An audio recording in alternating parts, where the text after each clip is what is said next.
is being recorded. Let me tell you how this project started. The Center for Consciousness Development. I have been interested in spirituality as well as humanity for a long time. I have a foundation.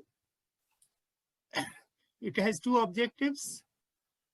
First objective is to help the needy, people who are in financial problem, and other objective is to answer unanswered questions.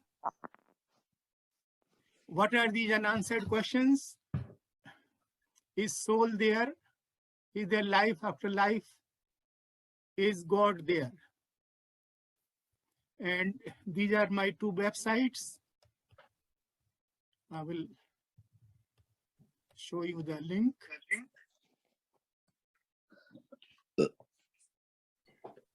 bsffoundation.ca, help the needy. bsffoundation.org, help the explore the unanswered questions. I have been teaching yoga for a long time. Before it used to be in the Zoom, and now it is before it used to be in the gym, and now it is on the Zoom. If somebody wants to join in, please send me the email. I will send you the link.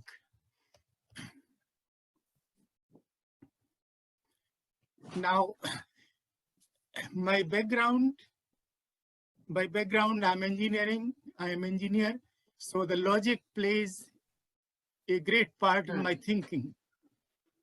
When I look around at various religious and spiritual practices, like participating in religious rituals, or chanting, praying, yoga, meditation, and even walking in the nature, I ask myself question, what people are trying to do? What is their objective?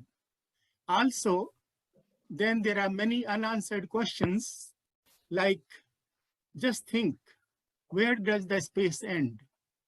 Take a minute and just try to close your eyes and think, where does this universe or space end?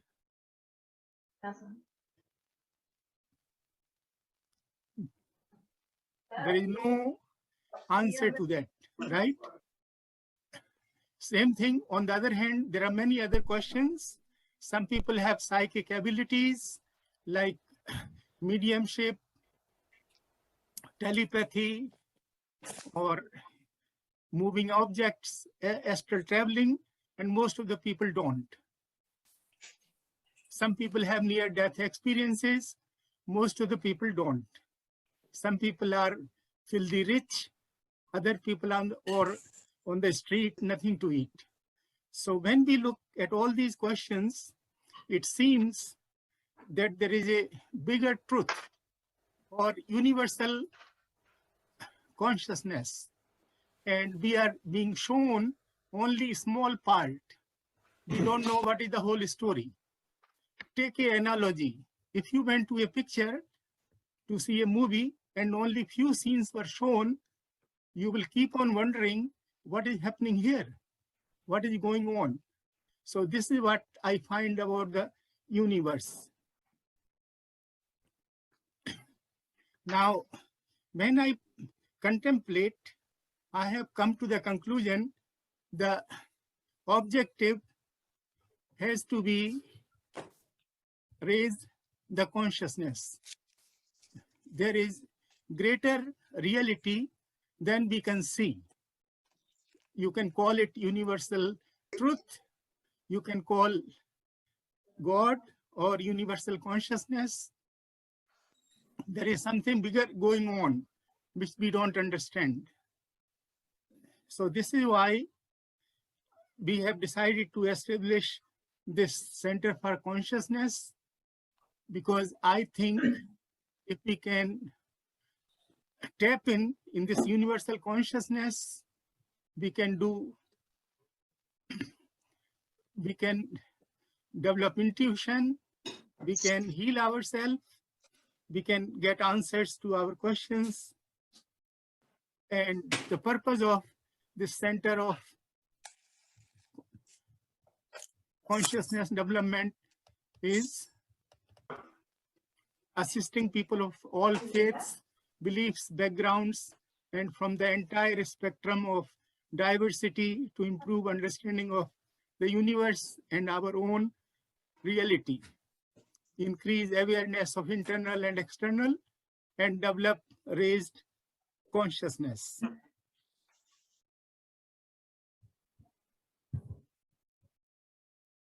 Thank you, everyone. So we use technology to have our founder with us this morning and still proceed with the introduction of the center and the presentation. So we all seeker here, and we seeking the truth, we're seeking a higher consciousness. And Brian, we're going to continue with the introduction of our presenter today. Good morning, everybody, and thank you for joining in this morning. Within the center, looking at connecting and raising internal and external consciousness, we have three big areas, one being developing mindfulness, which is a whole area unto itself, into internal awareness and raising consciousness on how one can be in tune and in balance and in harmony with life, and apply one's consciousness to being connected in everything one does.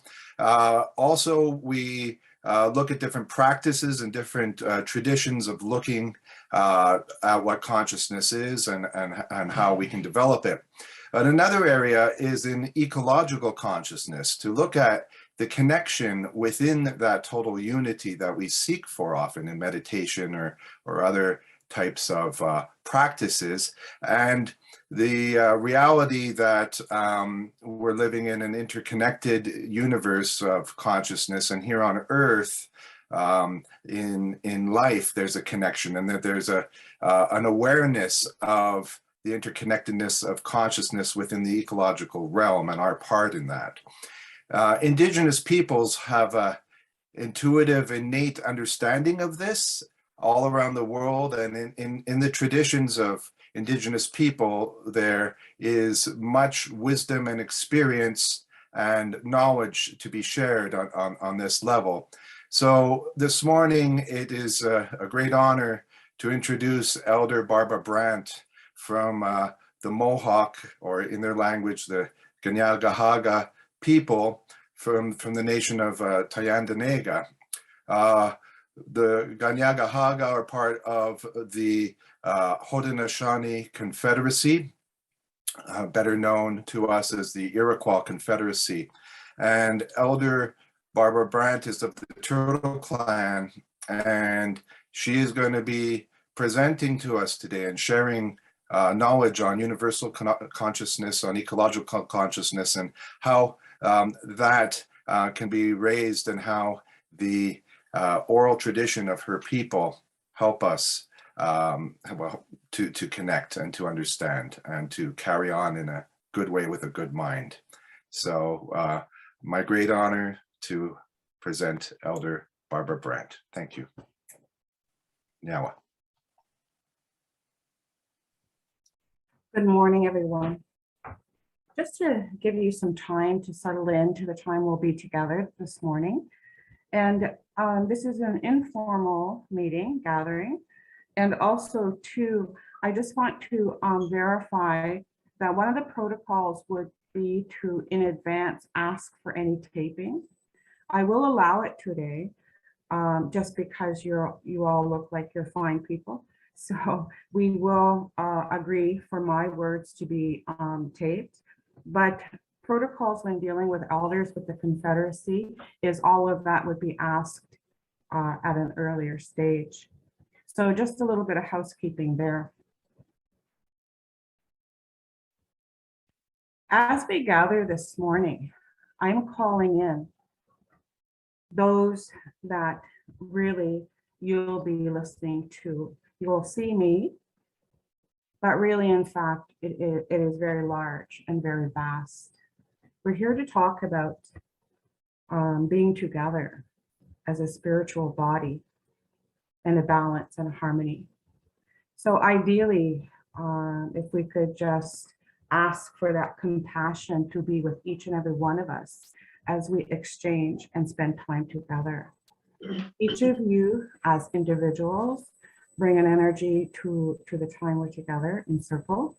Even though we're kind of spread across the board here, there is still a circle of life.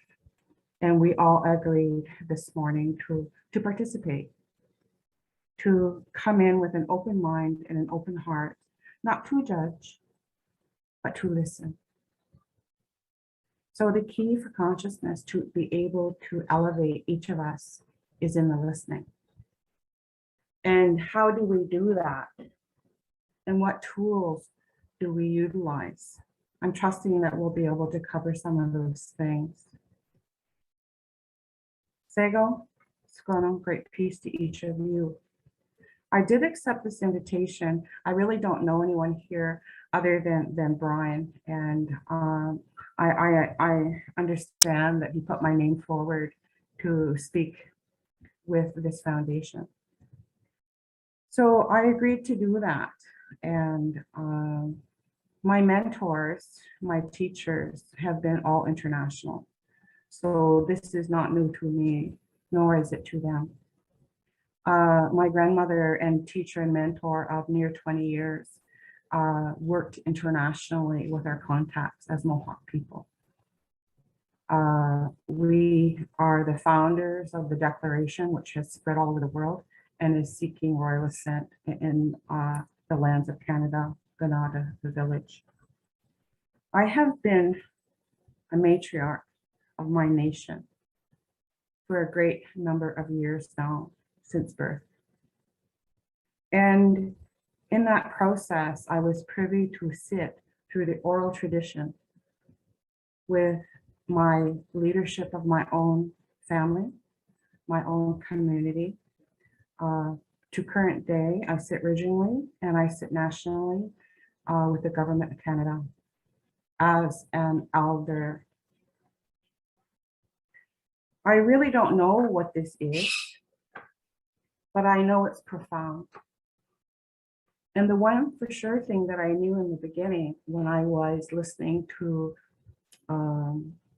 my elders across the board, this is important. That was given to me from the very beginning. It is important, and that's all I knew. To this day, I know very little. But of what I do know, I am willing to plant seeds of introduction and greetings this morning. While I cannot speak for everyone, I can speak for myself as a matriarch, a Mohawk clan turtle, and family member. I belong to a confederacy that has been in existence pre-Canada. So as I speak to you, there is no set speech. There's nothing written down. What you are hearing this morning is the oral tradition. My teachers have taught me that words are meant for the moment, the now. So therefore, spiritually, to record words is for a future. So that's why we get permission from the elders in advance of any recordings of what elders would share. When I was in my early years of learning, and I'm still kind of in my early years of learning, they didn't allow me to take notes. You had to sit, you had to hold yourself in a good body language way, and we had to engage one to the other and the other to the one. Power writes the words, and in that is wisdom.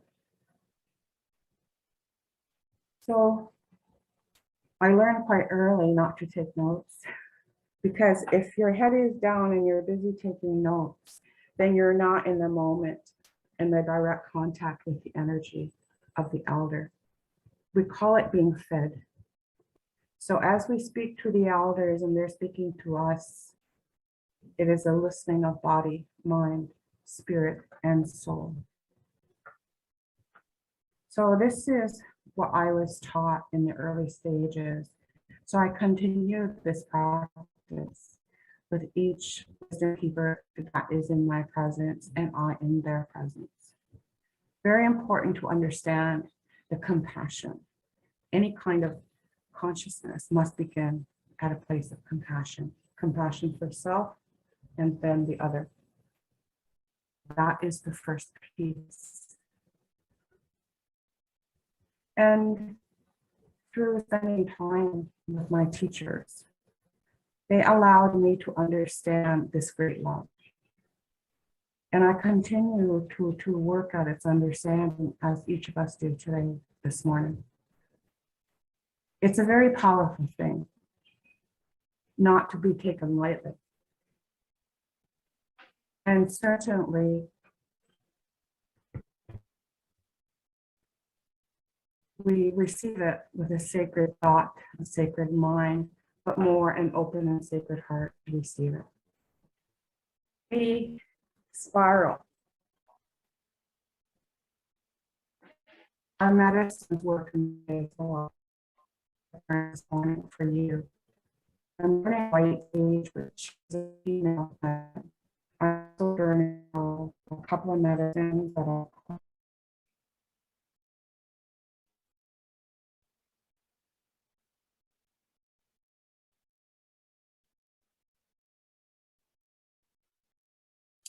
It looks like the connection was lost. Yeah. She may try to get back in. Oh, yeah, it looks like she's coming back in now. Yeah. Okay.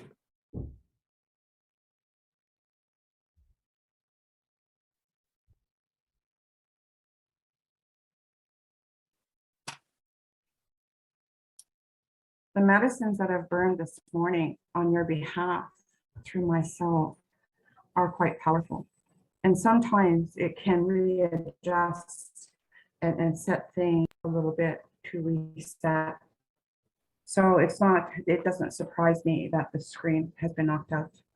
This will allow me an opportunity to ensure that the positive is at the forefront without distraction and without any kind of interference. Also, too, consciously, it's an indicator as well that the wise ones, the ancient ones, the ancestors of time are with us too. So we can never ever I guess you could say disconnect. We were connected from the beginning. And as we traveled down the tunnel of life and we came out and we began this earth walk, we were always connected and we still are. And basically, in essence, what we're doing is we're just finding our way back to ourselves. It's very simple, not complicated. And even Einstein predicted that the medicine and the learning of the future would be in vibration and frequency. So as the elders speak in different levels, my learning was in the listening and maintaining the body contact in a good way so that I could flow through me, and they assisted in the energy and the knowledge coming through. So we were not allowed to take notes because, again, putting your head down and taking notes is a distraction and you might miss something, or you may not interpret it in the same way as you would if you're looking at a person and your energies are connected. So having said that, I would be asking that no one take notes. I did agree to the taping of this time together for maybe your team members that couldn't be here today, and to possibly be in record with your organization. So I agree to that. I trust that whatever comes through me for you this morning is something that will be of assistance to you. I'm not asking or requesting that you take it all, you take what you need. And that's part of the process of becoming. The information and the wisdom is abstract and vast. So in a session, in a greeting, we're not going to be able to interpret the true intentions of the divine. But here we are this morning. We're all willing to be together and to get to know each other. They tell me, they say, Barbie, you've had master teachers. And I agree.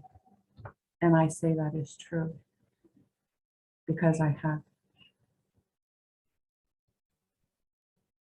And what made it so was the unconditional love that they had for me and that I had for them. A big part of the path is patience. And so we continue to develop our patience. And sometimes, you know, we're humans, so sometimes that's not always the easiest thing to maintain and sustain. But as long as we continue to try, as long as we continue to correct our own shortcomings and our own behaviors, I'm not going to talk to you about things you already know. Why would I do that? I'm going to talk to you about things that you don't know. So the elders are very intent in putting down that ego. And the grandmothers and the spiritual leaders of my associate will continue to push that down. Ego is a hindrance to any vibrational current. So we work on our humbleness, we work on our compassion, we work on our willingness to not judge, but to listen and try to understand. It's been my privilege, because of my mentors and my teachers, those master ones, to sit with international listeners, international interested parties in becoming the best person that they can become. The individual and the group are inseparable. So we continue to form these liaisons, and we continue to form this togetherness. With the indigenous peoples, we term it gatherings. This is when our people will come together. And as you are aware, right now here in Canada, regionally and across the indigenous communities, we are now finding our children that the Earth Mother is giving to us back, and they're being raised. Under Minister Sinclair, we believe that there are probably yet about 20,000 missing. And you maybe have heard about the 215 from Kamloops or the 93 from Williams Lake announced just recently. So there are some truths that are already surfacing. But these truths were known to our peoples, the Confederacy and ancestors, for hundreds of years.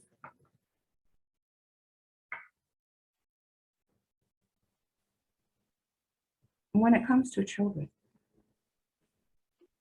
whether it be ours, yours, very important to remember the importance of children, whether it be in the 1800s, 1900s, or in this day and age. Children are the future for humanity. And when certain children are taken out of a community for purposes beyond our control, and when the oppression comes and they're trying to teach the people to be, the children to be something else, not what they are. That begets trauma. And trauma is a conscious thing as well, where we all have memory of the DNA, of the mind, but memory of the heart. Consciousness is not a mind thing. Although it's good to have a good mind to be able to discern the do's and don'ts of life. But it's more important to have an open heart. So we strive to become this open heart. How do we do that? Well, the action this morning is good. We're coming together. Each person brings an energy to this intention. So the individual and the group are not so inseparable, even though we're having to do it in a hybrid mode and the virtual learning. When it comes to boundaries and borders, there are none. So we learn to not restrict ourselves or to kind of shadow ourselves, but to take the stance of looking up and to ascend in time.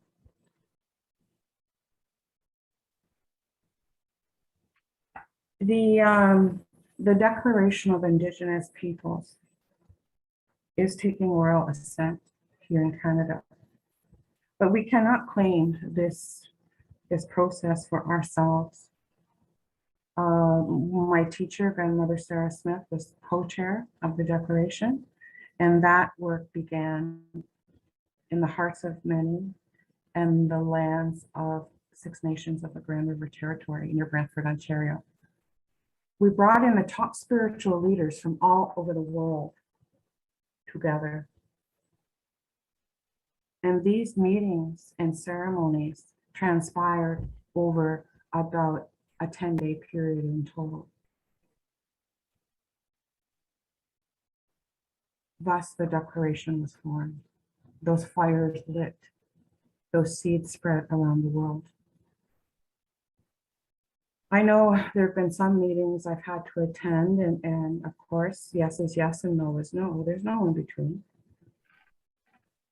And certain meetings, and if I hear information being talked about that might be incorrect, I have a duty and a responsibility to correct it. That's part of what this is. So I know some meetings I've been privy to, and it, you know, sometimes with lack of understanding, there might be a little bit of an attitude, an ego, and they'll say, well, how do you know? And the ancestors are very graceful to me, and they respond in witful ways. I can't say that that's my own personal thinking or deliverance, for it is theirs. I just have to be there.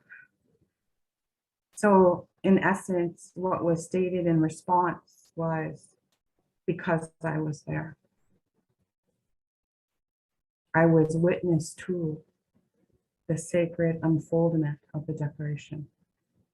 And my master teacher was the co-chair of that ad hoc working committee at community base. So sometimes things will come out our mouths. We're not sure how or why, it just pops out. And you think to yourself, whoa, that was profound. Who was that? So we learn to identify who by our close connections have brought us to this point, to this level. There was also a concern with the Confederacy as well, that it's very important to make sure your contacts are real. There are a lot of people out there taking sacred information, misinterpreting it, presenting it, without the work it takes to learn it in a dignified way with grace and humility. So that's why it takes a long time to understand the information and to understand ourselves. And I remember my teacher being very clear at Six Nations. Well, if you know so much, what can I teach you? To me, that's clear. And she was bashing my ego. So we're never ever too advanced or too high that we cannot bring ourselves to a place of good listening, respect, and sovereignty.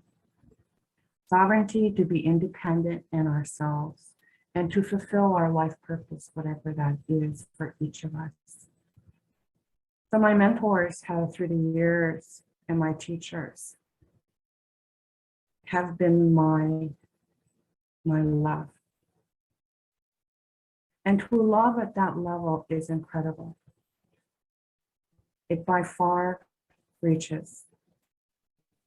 So I'm very fortunate to be a Mohawk matriarch. I'm very fortunate to have a wisdom family, the Turtle. I'm very fortunate to have a community, a nation, Haudenosaunee. And I'm very fortunate to be part of a larger group, the Confederacy. We are the founders of Canada. We are the stewards and the custodians of these lands and have been since time began. That kind of puts an age on the teachings, doesn't it? So we're here to uphold the teachings, for the teachings are consciousness. So to learn what the teachings are, not only within our own nation and demographic, but to have a respect for other people's teachings as well, and look for the common denominator. As my teacher and grandmother Sarah Smith, sat with the top leaders of the world, you can well imagine how I felt when she said to me, Barbie, meaning me, she called me Barbie, I want you to do the talking. So I had to come back to my own community because she lived in a sister community by the Grand River. And I asked my elders in my own community, you know, what is she asking of me? What does she want from me? And what's she doing in my youth of heart knowledge? And my community put it quite simply. She's passing her wisdom. And I said, well, how do I answer wisdom? How do I reply or respond to her? And my elders reminded me, Barb, there was no question. What my grandmother stated to me was clear. It was a statement. I want you to do the talking. But I want to share with this group, that morning when I received that statement, it was her. She was there in a physical body. I could see her loving eyes and her loving spirit and her gentleness and her kindness. But what I heard was very distinct. I do not think I was listening to my grandmother's voice and wishes. I was listening to a higher consciousness. And it was clear. So as I started to understand these little happenings in my world, I started to begin to understand, wow, this is really large. But also at the time, bear in mind, I did not know who she was because she was so humble. She was Grandma Sarah. And that I met uncles and aunties and other grandparents. Their names were given to me as such. So therefore, I didn't hear the last names. And then in time, I realized I was sitting with masters of my identity. masters of my culture, masters of by far the larger family, regionally, nationally, internationally. So you can well imagine how I felt because I found her in a book. In this book, my good friend said, "You better come and look at this book, Barbie. I got it here for you." So I went to look, and it was Wisdom Keepers of the Americas. And my grandmother, my friend's picture was in the book. That's how I found out about this larger family of the original peoples of the Americas.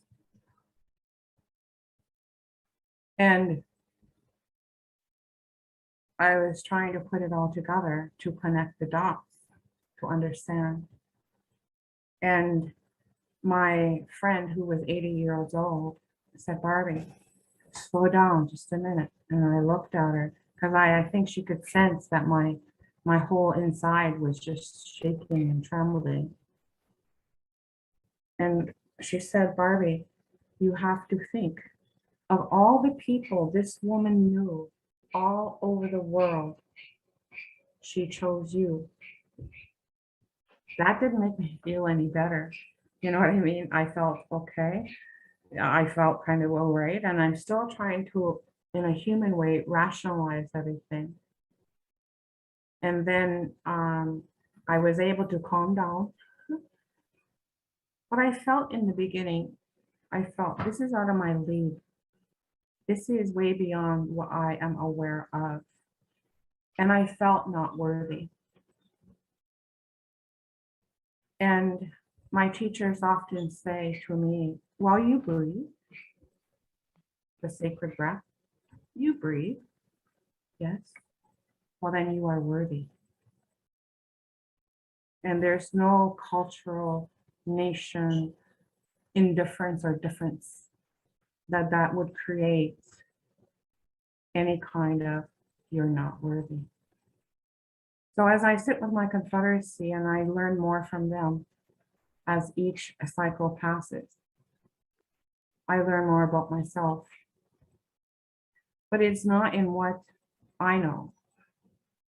It's in what is being given to me to understand and to know. My grandmother was a very strong Mohawk woman, and she transitioned in 2015. And so basically what happened then was because of our time together and the passing of wisdom, I was called up to serve in a formal way. And to me, I agreed to try. And that has brought me to this point today. And that's all we can do is to try, to do our best in whatever is given to us. And they say that everything is within our grasp. Everything we need is right within that grasp. And so as the two roads are similar and they look the same, one leads to the spiritual alliance and one to the materialistic alliance. And which one do you choose to be on?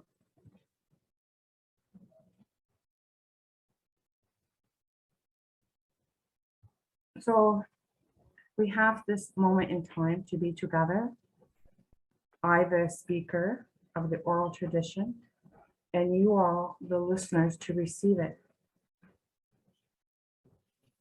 This is sacred time.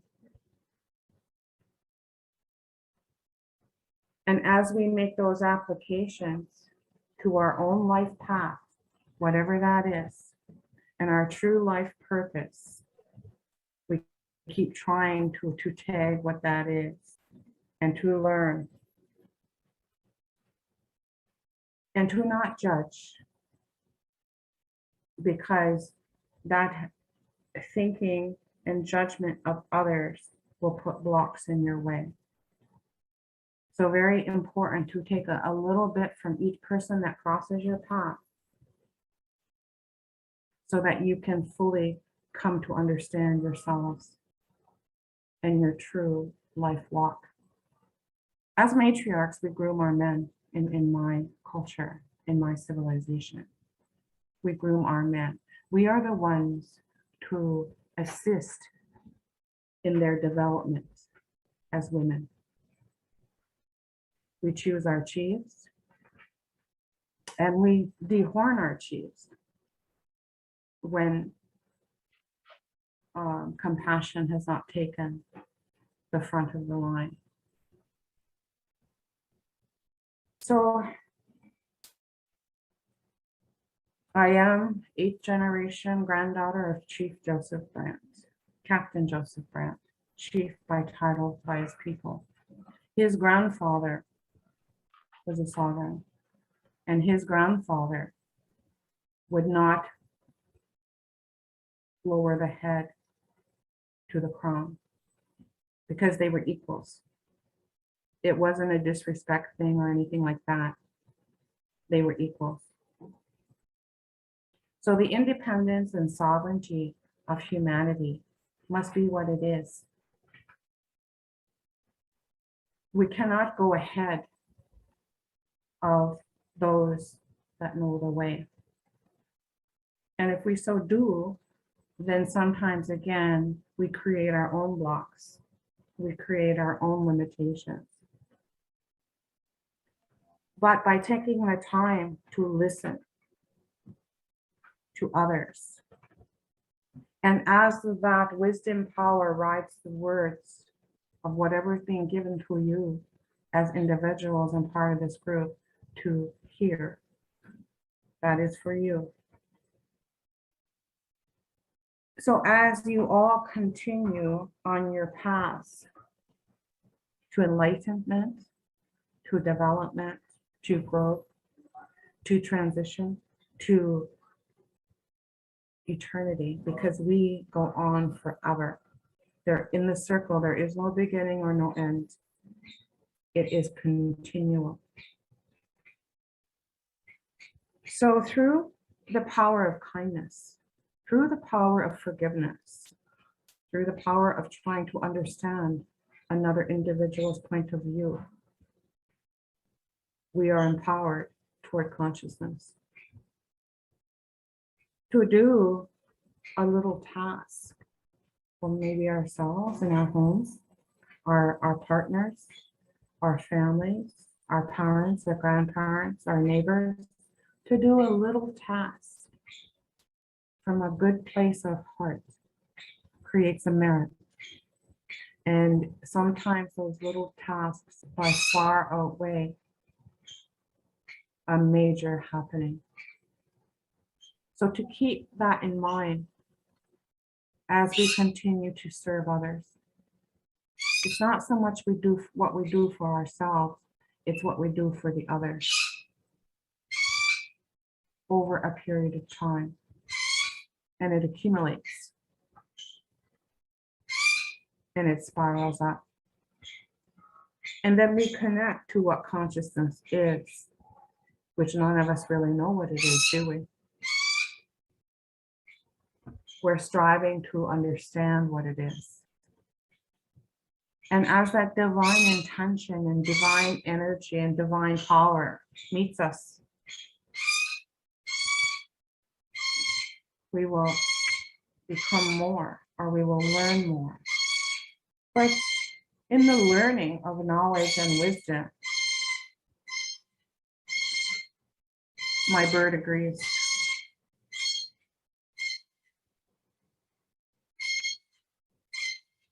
For in our learning, it is what it is. And to accept that, and to be patient with that, and to understand that all in good time. When the Creator Divine determines, not in our time. So these differentiations we need to keep with us on a daily basis in our living, to understand that we are just doing our best, but there is an entity, a creator, a creation that is by far larger than we could ever know. And the scientists today are now discovering what the indigenous peoples have always known. It's not new to us. The deliverance of Mother Earth and Father Sky. And to ensure, as a humanity, we do our parts to embrace and to care for. So it's not about an individual result. The divine knows what that is. It's about what this individual can do to affect other individuals. And once we have attained certain merits and certain levels, to reach back and to pull another one forward. And then to reach back and to pull another one forward with us. For that is great love, is it not? And to remember our parents and our grandparents, to remember them in our daily lives and to remember them when they become the ancestral realm. And society and things have sped up. Let's all agree to that. It's all sped up with very little time to spend with our parents and our grandparents. Those ones that brought us along and nurtured us. And I see generations where that's happening.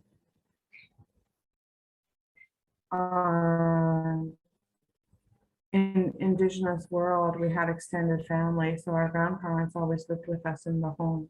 So really, I had two mothers and two fathers. They weren't put aside to a place too soon, to a nursing home or to a care facility. We looked after our own within our own families, and we still do that to this day. So we need to adjust, to make those adjustments with those grandchildren and the generations coming. I do not want that to be forgotten about over time. And it could, unless we as parents, grandparents, continue to give those reminders of what a family is. I've seen elder protocols fall by the wayside in 2 cycles, 14 years. For the Indigenous people, a cycle is 7 years, so we count by sevens. So sometimes certain levels will not be met until we're in the cycle for that level, which is beyond, what an individual at an earlier cycle can comprehend. So is lifelong this walk to be on the red road, to understand that there's things outside of what we think we understand, and to remember the greatest consciousness is love, and how we extend that to another. And the grandmothers are very, very clear. You don't walk away from their mentorship and not understand it completely. They make it clear. And as my confederacy sent me forward, sanctioned to do this work, I am doing the work of the many behind me. It's not about me, Barbara Brant. It's about them. It's about the founders of life, the ones who really did the hard work, who put me up front at this time in life, which I will be forever grateful for, because I stand here for them, not for me. And it is my duty and responsibility to give back to them what they gave to me. So consciousness is to be aware of who's behind you, who's in front of you, who's above you, who's peripherally to your sides. And it cannot be attained without feeling. You must be able to feel, to have an open heart, to understand. It's not a mind thing, in my opinion. It is by far larger, and it is a life walk, not a weekend workshop. But sometimes some people take the weekend workshop, accumulated a couple of workshops and this and that, and then they go out into our urban centers, proclaiming to be elders, proclaiming to be this, proclaiming to be that. My feeling is you can be whatever you want to be. You just have to want to be it hard enough. And you can do whatever you want. But don't take the quick, easy road. That's not the answer. You too can become, but you don't have to be deceitful about it. And in our urban centers right now, based on Reconciliation 60's group, and the many atrocities that have afflicted the indigenous peoples of the Americas, we don't need people claiming to be us and they're not, creating more damage with the vulnerable in the urban centers. So we try to make sure that the real is put forward first,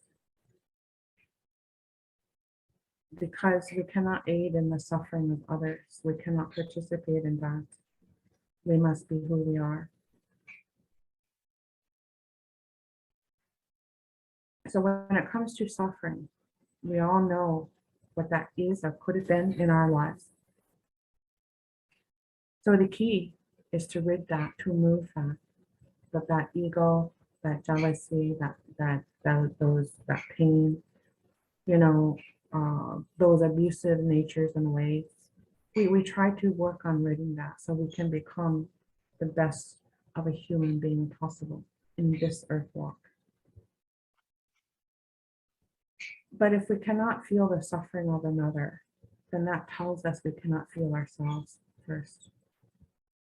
So we might have to back up within ourselves and rid those blocks within our own hearts, and then take the time to understand it and then move forward a little bit. Be prudent, be loving, use care.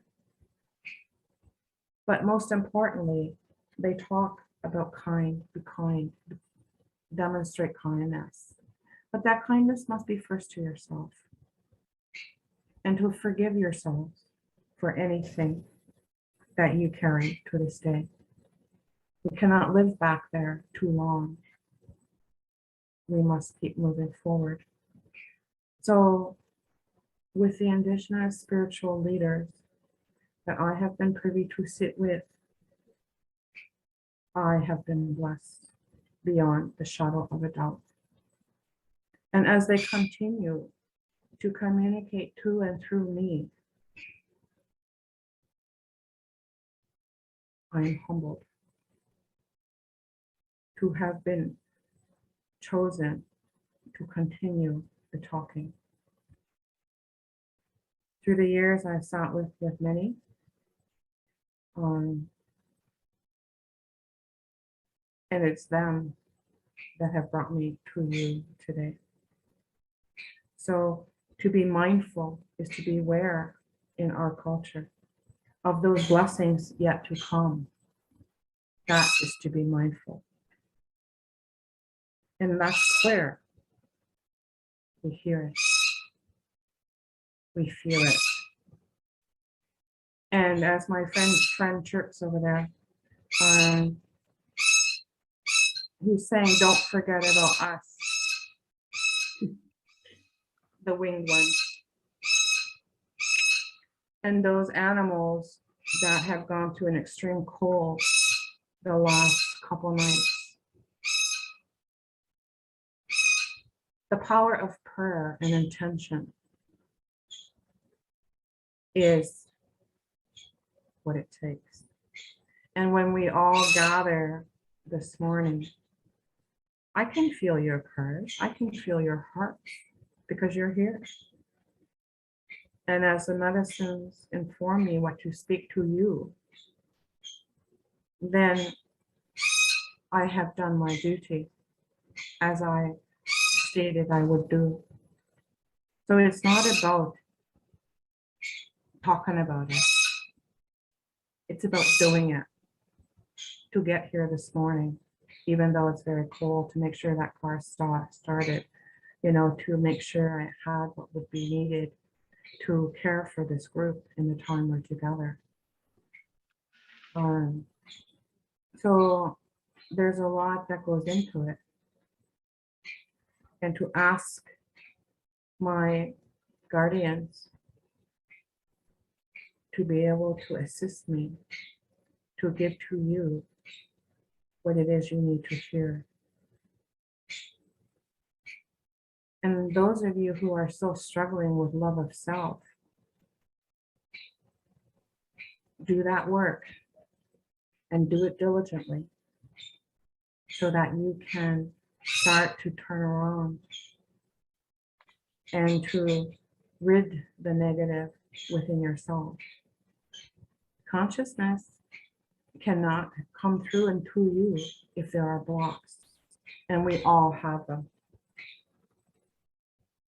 The unwillingness to listen to your partner, the unwillingness to listen to someone else, or to try to control everything, you know, because we ourselves feel inadequate.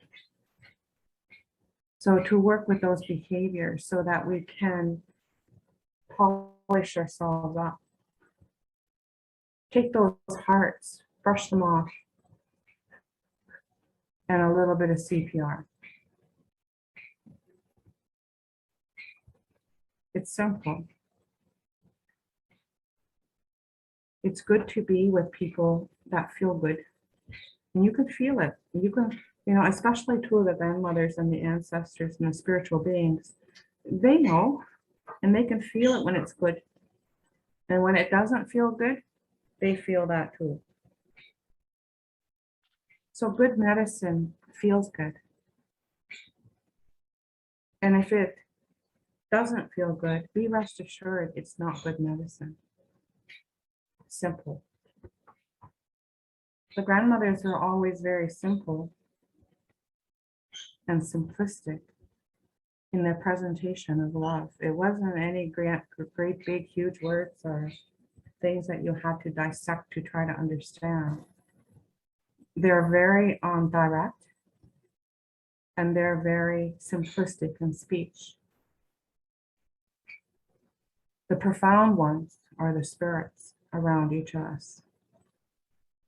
They're the ones we have to really work to understand because they come from a higher consciousness.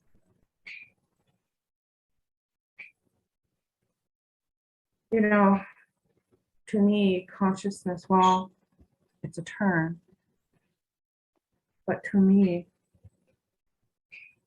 it's bigger than that. It's infinite.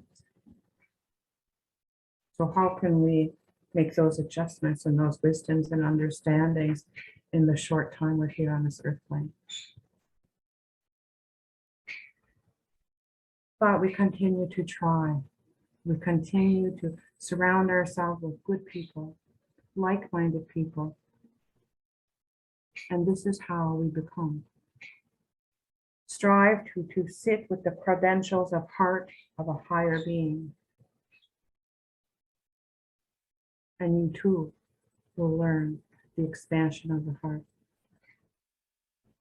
And as I sit with the top spiritual leaders of the Iroquois Confederacy, I understand more and more. For they are the ones that do the work.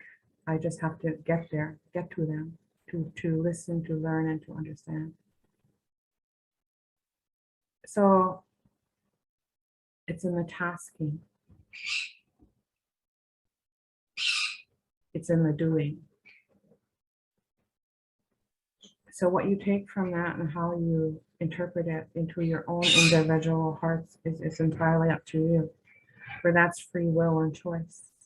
And that's a sacred line. And as spiritual advisors, we can come up to it, but we cannot cross it.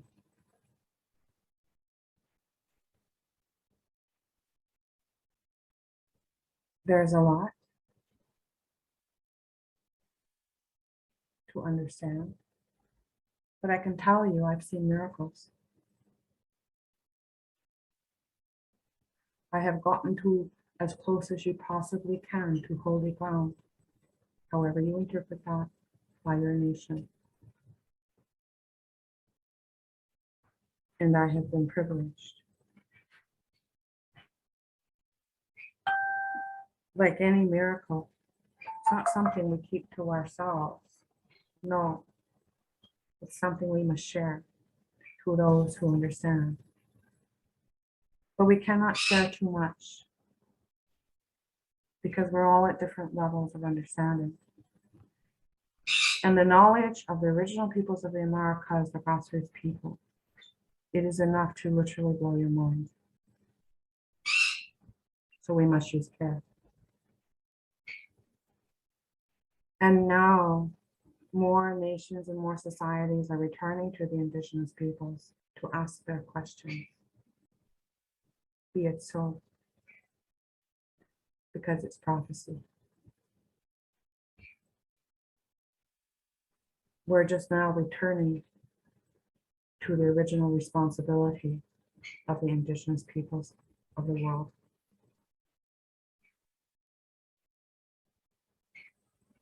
Because each of you have felt what it's like to be put down, to be oppressed, to be put to the side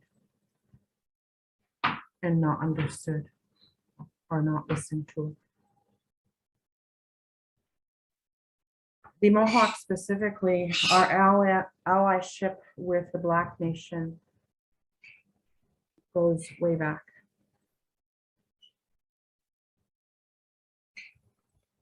And now, historically, we are becoming the majority, the minorities.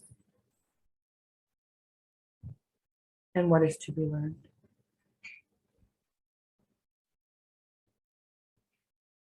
And for the first time,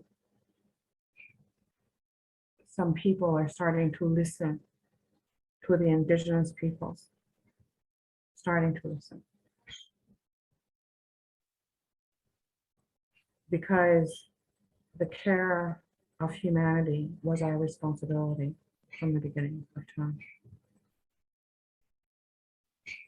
So now within our societies, our healing societies, our medicine societies, we do not just have indigenous peoples.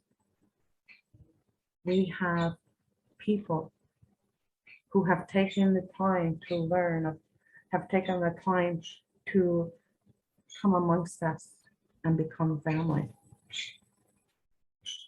Can be done. As you walk toward yourself, you're walking toward consciousness. You're walking toward divine nature. You're walking toward enlightenment.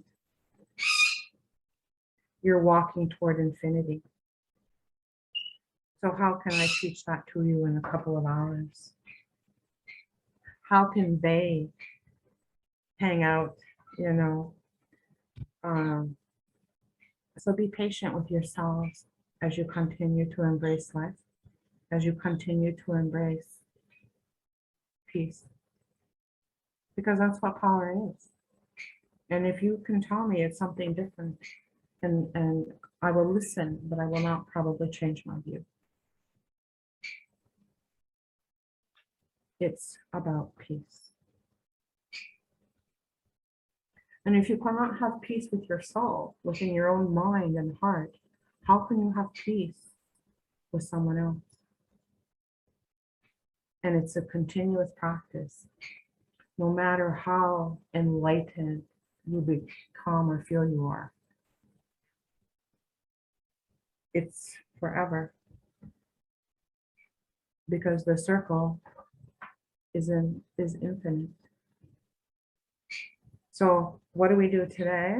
And what do we do tomorrow? Well, we focus on having a good life, a good mind, an open heart, and to rid those behaviors that hinder us. Grief, control,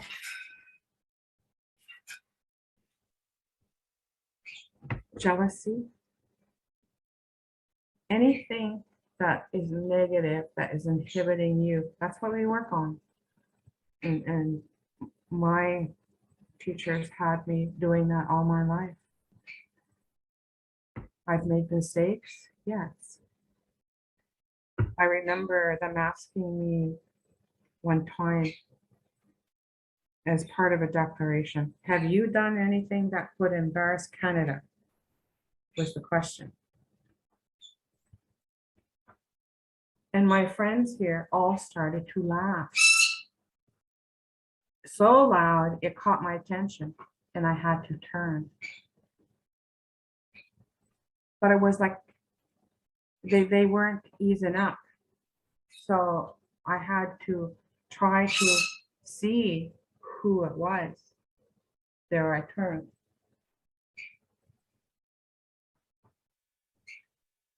That was a culturally inappropriate question. As we continue to find our unmarked graves with our babies in there.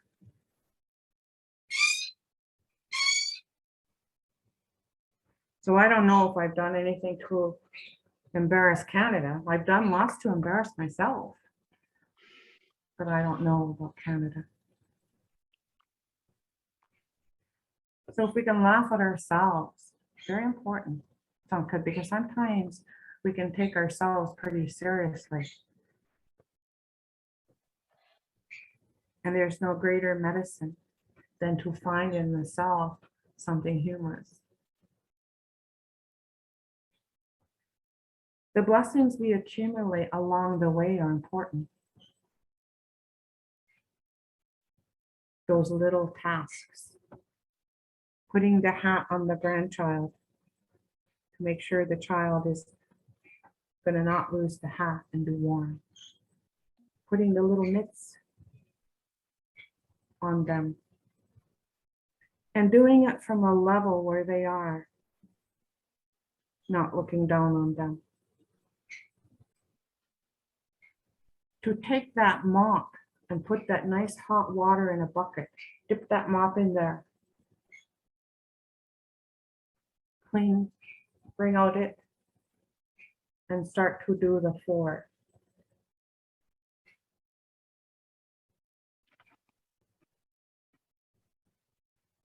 It's in the tasking where the divine will speak to you if you are listening. First thing my teachers, my grandmothers did to me was they gave me a broom and a dustpan. And I did the work. And they would talk to me. They would never leave me alone to do it. They were always somewhere close. And they would talk to me and I would listen. And our mothers would put the babies inside the papooses and they would put at eye level in the tree.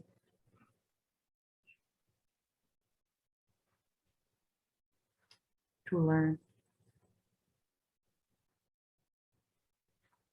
So you can well imagine our mothers and our fathers, when they came in to take those children out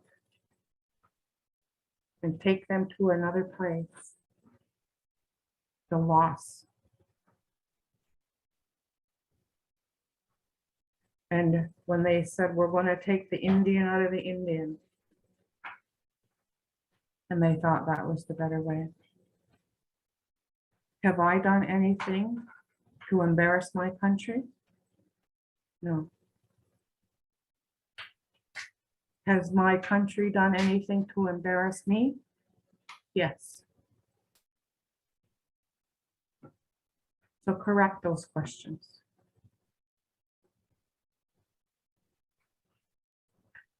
As we continue to be with you,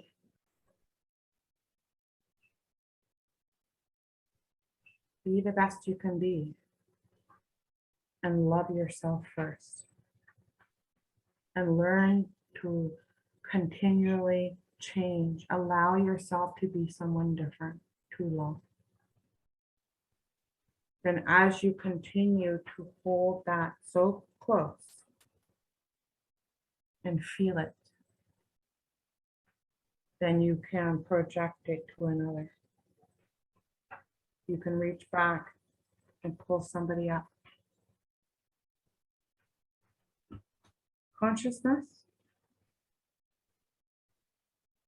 are, some are trying to make it a scientific thing. Some are trying to do this and do that, and all the researchers and all that. The grandmas simply say, be good to yourself. Be good to each other. And in that, you will find divine. So my grandmother Sarah Smith, had met enlightenment before she left this earth walk in this lifetime. How did I know? Because I only ever saw it once or twice, but she glowed. There was a glow. And as her protege, as her beloved one, walking with her and behind her, she too raised me, my energy. I could go through a door without feeling like I walked through it myself because of her love, unconditional.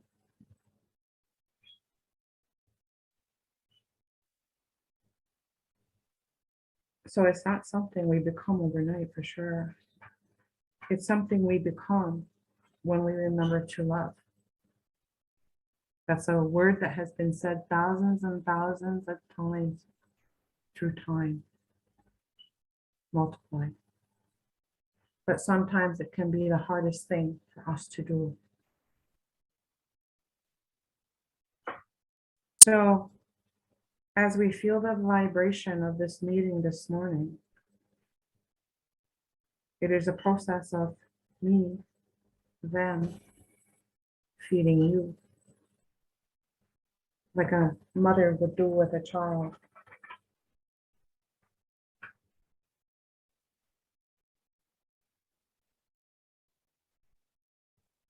And I can tell you this for the men gathered. Those ceremonies have been done for men's healing. Those colors have been brought through for men. And I was blessed to receive a couple of blessings from Grandfather Leon Sacrataro, who was and is the headsman of the Navajo Nation. I guess you could say equivalent to a pope in the Catholic religion, to say. So through my grandmother, I met him. And when he was introduced to me, he was introduced Grandfather Leon. I didn't learn until much later who he really was. So in my naiveness, I was able to sit with the best of them. But more importantly, I was loved by them. And I was privy to sit with many of them as they transition and left this world. And that is holy ground.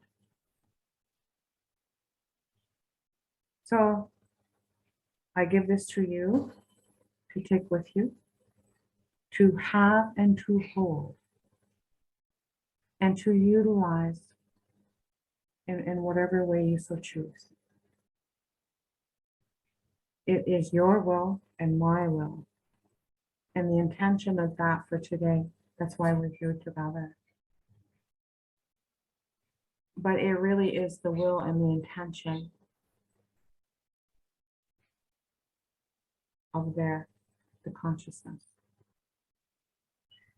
And our listening to what that is. And if we're so busy talking, like I've been this morning, if we're so busy talking, how do we listen and how do we hear? So that's why my teachers would always say to me, well, if you know so much, what can I teach you? That was the first ego bashing of the grandmothers. And I had from my community, I thought I've sat with chiefs, I've sat with leaders, I've sat on boards of directors, and I've sat on this, done this, and education and all this other stuff. I talked myself into, yeah, I'll go to Six Nations on sabbatical. And probably I am the better one because of the people I've sat with in my community and their leadership. And I think I can do this. So away I went. Well, I wasn't there none too long when I was taught how much I didn't know. Right. And I accepted that with grace because they were right. It was long predetermined when they see me growing up in my community and this and that, the direction it would be offered. And then Divine made that choice. I want you to do the talking, clear. And when I realized who I was really listening to, if I could have laid any flatter on the floor, I would have done that. Because I knew there was something more happening than a human experience. And so today I'm doing what I was told to do.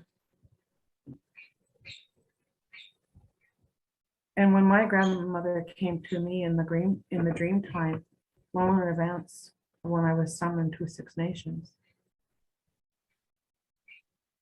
and taught me what was going to transpire, I did have time to think about it. By the time I got to her in the physical and we were able to meet, I was aware of what was coming. So when I looked at that book that day and I saw all those people I met in the book, and then I looked at the book and there's Sarah. What's Sarah doing in the book? Shut the book, look at the cover, Wisdom Keepers of the Americas. What's that? To me, it was going to see a friend and a grandmother at Six Nations who loved to go to the antique shops and pumpkin patch. And we laughed with each other and we enjoyed each other and we were good friends. To learning later that she was one of the top spiritual leaders of the world. You can imagine how I felt in that moment. Then when that contact came to continue her work, the leadership gave me about, so it was about 3 months to grieve and to do all that. And then within 3 months, I'd started on the journey of the responsibility, which I accept, which I do, but not without their help. For peace is something by far larger than we can ever imagine. So we just can continue to do our best to learn. Don't make it complicated. That was a mistake I made. You know, I was trying to complicate everything. And when I chose to listen to the simplicity in every contact that came on my path, I was able to understand a little bit more. And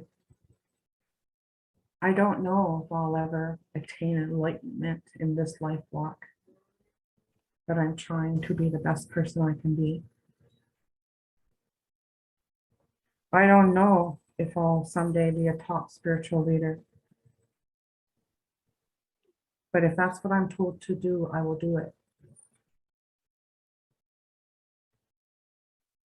Because I carry the hearts of them. And as they transition from this life to the next, I was there for them. And I listened and heard and felt what they had to say to me.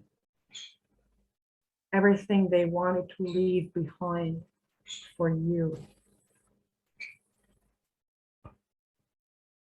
In 10 years, I guess in 7 years. In 7 years, I lost 14 of my nucleus. And in 10 years, 20 of my close. And I was there for each of them. And I saw miracles. And now that most of them are gone, the hours and hours and hours multiplied that they sat with me and taught me is priceless. And it's not written in any book anywhere. You can't Google it. You cannot research it because it was given to my heart from their heart. This is the gift of the oral tradition. This is the gift of love. There's no higher consciousness than that, but it has many layers and it has many levels.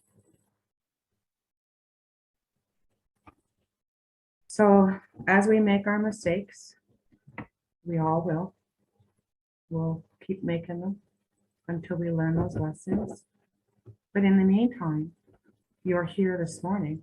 I see the names on the screens. I see some of the faces. I will remember your face until we meet again. So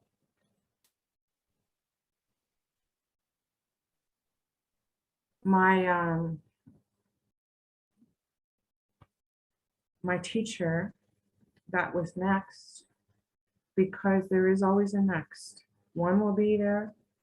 When that one leaves, another one's there. When that one leaves, another one's there.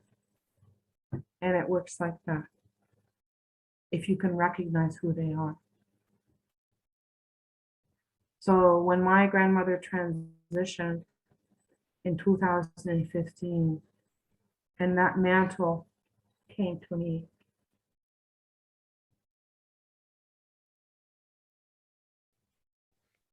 it was then that I knew the importance. And as she looks at you through my eyes today, she offers her blessing. Because it's in the accumulation and merit of blessings that you will rise. And it's not what Barbara Brant can do. It's not what Barbara Brant can say. It's what the divine will do. But you'll have to trust. And you have to do the work. And you have to sit with those old ones, those beloveds, to learn. It's not a PhD. intellectually. It is a PhD of the heart, based on love. Is that not why we are here?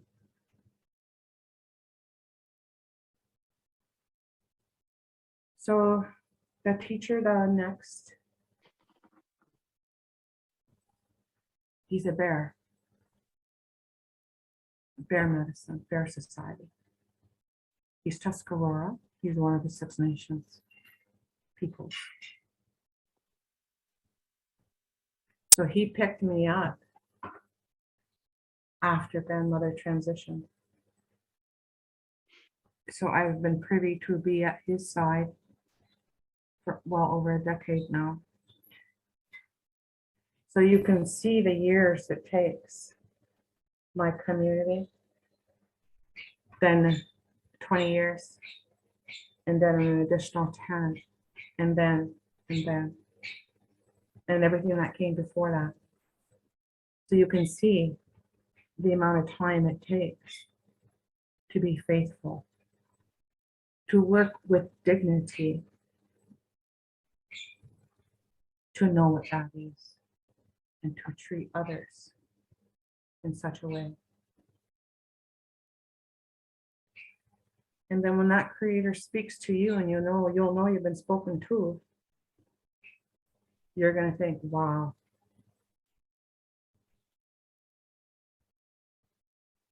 I made it. And then when we transition, come that day, and that creator looks at our hearts and reads it. And we can talk about our blessings and things.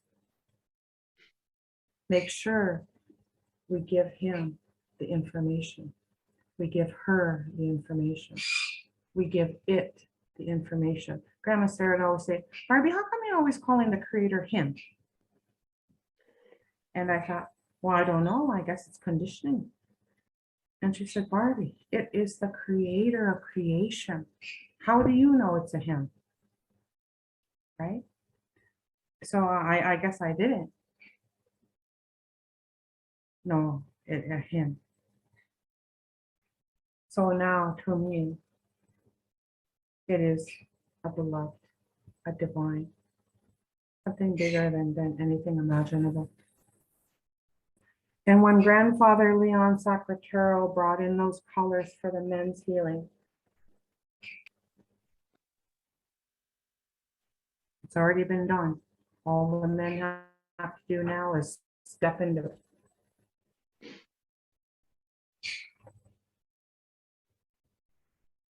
Because those ceremonialists have gone ahead of you already and paved those intentions.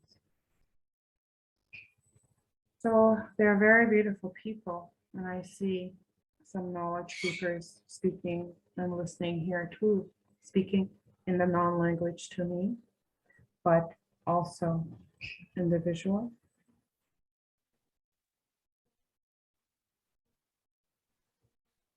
So what do? We remain open to opportunity. We remain open to those that have something to tell us. We don't brush them off, and especially the older ones. If they ask for something, you get there as fast as you can, because it is the element of time. To be at the right place at the right time, very important on this path. I guess we need to take a break to give everybody a chance to feel the words, to give everybody a chance to take a moment and pause.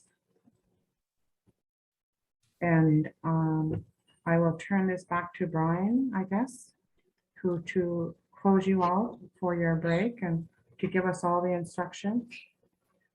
The one thing I wanted to tell you is that when the ancestors come in to speak, there's no such thing as a set time. We don't follow the agenda. because that would be disrespectful. It's important that they speak to you what they want you to hear. And, but they're saying to break you now, so I hear that. And we'll get back to each other's. But in the meantime, I'm going to hand it back over to Brian. And we'll see you soon. And yeah. Well, thank you so much. I'm actually going to turn it over to Jocelyn to determine, if there will be time for there to be some discussion, perhaps after the break. So I'll leave it to Jocelyn to facilitate this. Thank you, everyone. Okay, so at that step, we're gonna take a break, and then once we come back, we're gonna go with question, right? As we mentioned at the beginning of the presentation. So let's take a normally we said 5 minutes, but let's, Barbara, 10 minutes is good for you. It's a bit too long. Okay. Fine. So usually we take 5. 5 minutes is fine. Okay. Yeah. 10 is too long, Jocelyn. Yeah. No, that's why I was asking Barbara for time. She want to take a minute. Okay, so 5 minutes then, like we do usually. Thank you. Okay, so let's get back in 5 minutes. See you soon. All right.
Okay, about to get back and proceed. So far, with just me and Brian. Marie's there. Marie, they're both there. I'm here. Edward just got back. Okay. Okay. All right, team. So we're going to proceed now with question.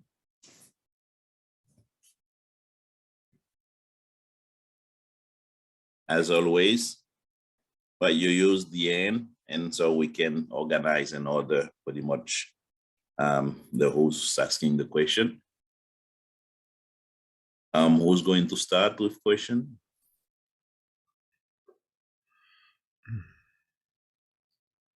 Edward has the question. Okay, Peter. Peter is the one starting with question.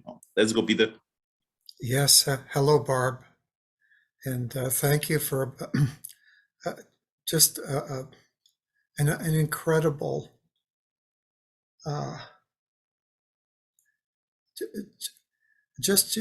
think I learned more about your presentation through what you didn't say.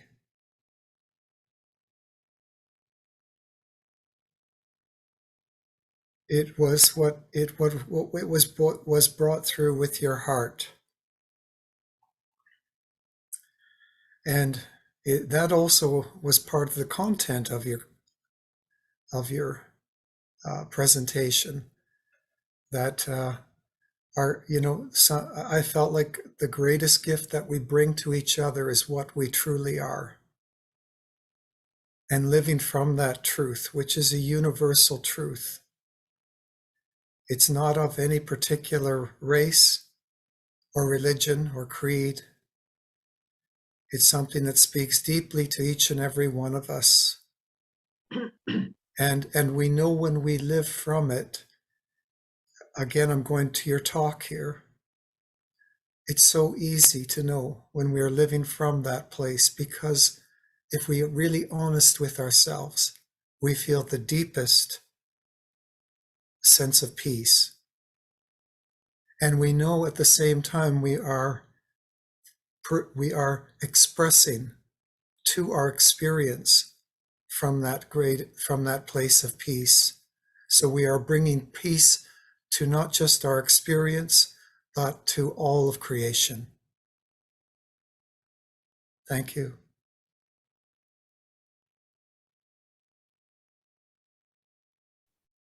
Thank you, Peter. Thank you. Alexandre, la question à toi. Your question.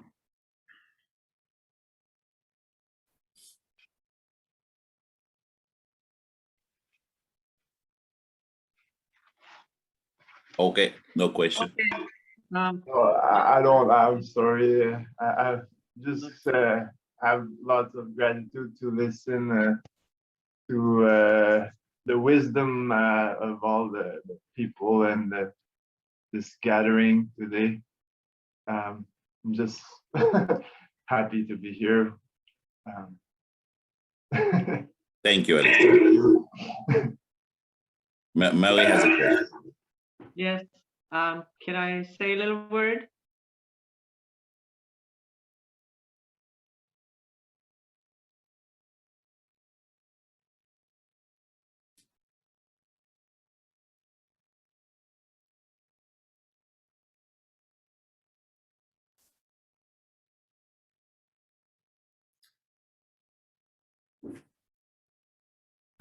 Mary, we don't listen to you.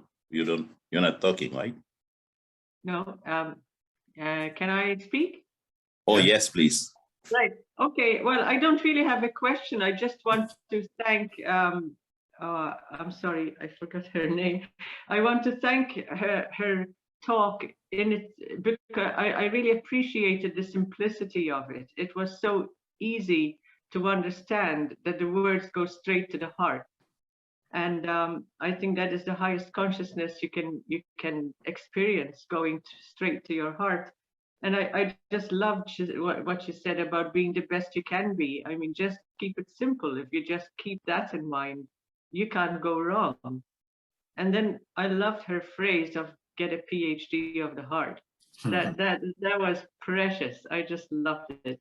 Yeah. So I'm very, very grateful for this conference. It was very, very, very touching to me. I loved it. Thank you very much. Thank you.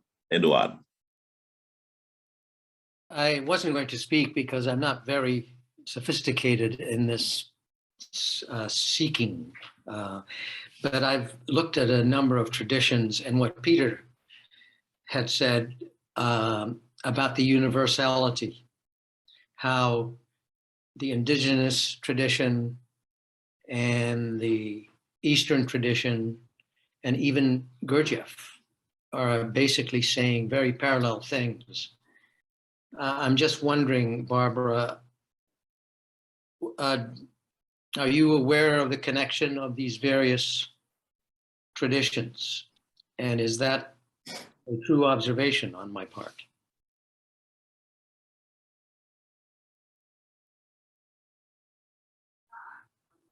Good afternoon and greetings, everyone, again. I really value the words that have been said. I guess I value it so much because I felt the same way when I was listening to them. And I am aware of other nations. I am aware of other, I guess you could say, cultures. And my grandmother gave that to me through the people I met. We were together for a period of 16 years. And as I said, I was meeting people as auntie and uncle and grandmother and grandfather. I really did not know who they were until much later. And I was very surprised when I found them in a book. So I hope that answers your question, Edward. Sometimes we never know who we're talking to. And in my naiveness, all I knew was that this is important. And I knew that they loved me, even those ones I met for the first time. And I just want to give everybody a chance to think. Thinking is part of it. But I want to give you the story about that teacher that came next. And I told you he was bear medicine. And the wisdom keepers, the grassroots people, were not called into weddings or parties or anything like that. We're usually invited to the extreme of the extreme, whatever that can be, as advisors, as guides, to seek counsel and to give counsel. So I was prepared for this work by them. And my grandfather, Ted Silverhand, was teaching me about receiving a phone call, and he agreed to do it. But again, when things started to unfold, they wanted to give him a code name by the name of Topper. And he wasn't too okay. That didn't feel very good because the names are all very important to the indigenous peoples.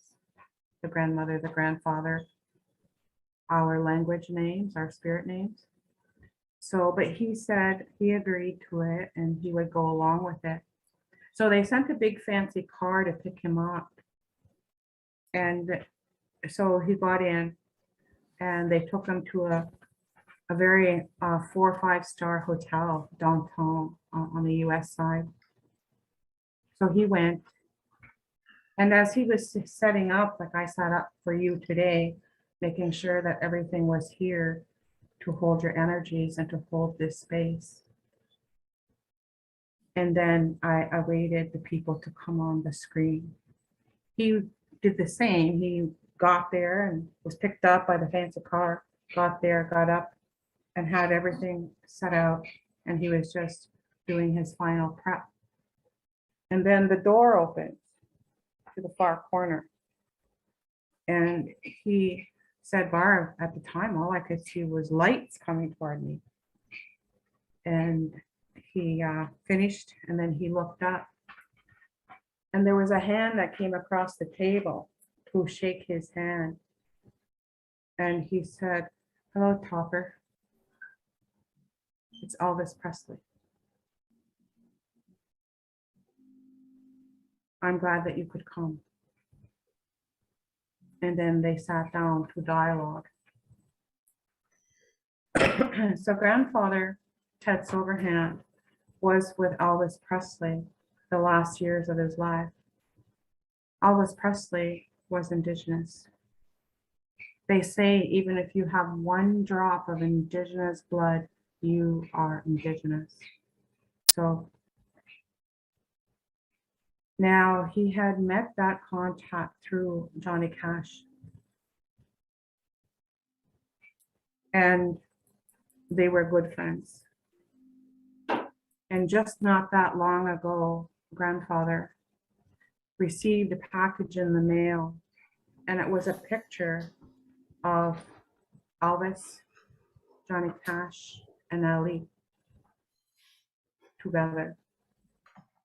And apparently, as I understand, grandfather's name was on the back of the picture. So when they went through the Cash estate, that was something that was presented to a grandfather through the mail. I'm very proud of him. He is a boarding school survivor from the US side, from those years of Carlisle. And he never became resentful. If anything, he has a heart so huge, it's very, very hard to even know him because it's so big. And his heart is so entwined with DNA, family, expertise, and commitment to serve. And he's in his 70s now. And he is a very sacred person. And I've been privileged to walk with him as the next teacher following the passing of grandmother Sarah Smith in 2015. We knew each other before. Now, through the oral tradition, grandmother had given me the stories. So I had the stories. And then I met him. And I would not have been ready for him 20, 30 years ago because the information flows so quick. It has taken that amount of time to even strengthen myself, to be the listener, to be the learner. And so it happens at level. So, you know, don't get discouraged. People will come into your lives and they will give you they'll feed you a level, or they'll give you a blessing, and then the next one, and then the next one. So at any rate, I can't help but think and wonder if grandfather had met Elvis sooner, if perhaps that life could have lasted a little bit longer. Because the idea with Indigenous healing and health and wellness is to become whole. And how can we become whole if we only listen to ourselves only? You know, we need to understand that it's in what others can teach us, no matter who the other is. And sometimes the greatest teachers are our enemies. And how do we learn to love them? Mhm. So you can see it's vast, you can see it's broad, you can feel it as I feel it when they're speaking through me. And this is the gift of medicine. This is the gift of a higher level of clairvoyance. And I value the years of experience that I see on the screen because I too can feel that. That is the gift of connection and consciousness. So we rise to those levels because that is the gift of energy. Barb, What- what- Barb, you were speaking about the material, the consciousness of the material versus the relative to the consciousness of, and I don't remember the word you used, but I believe it was the heart or the soul, or that which opens us to something beyond the material. And when we're operating from that consciousness of the material, we're not particularly good listeners. We're waiting to say the next thing that we want to say. We're listening, but we're half listening. And because of that, we feel, we're living lives that are very unresolved, and we're living hurtful and suffering during that place of being. But that's natural because creation simply showing us and telling us in a very wordless way, something needs to change. And something will change because if we live from suffering long enough, something is going to come up in our life that is going to knock us down big time. It's going to existentially knock us down off our high material horse. And in that moment of surrender, we have the opportunity. But because all is lost now, we've invested our whole life in this thing, this consciousness of we brought up our children with it. We've ran successful businesses with it, but we feel deeply unhappy, and we can't even admit that to the closest people in our life.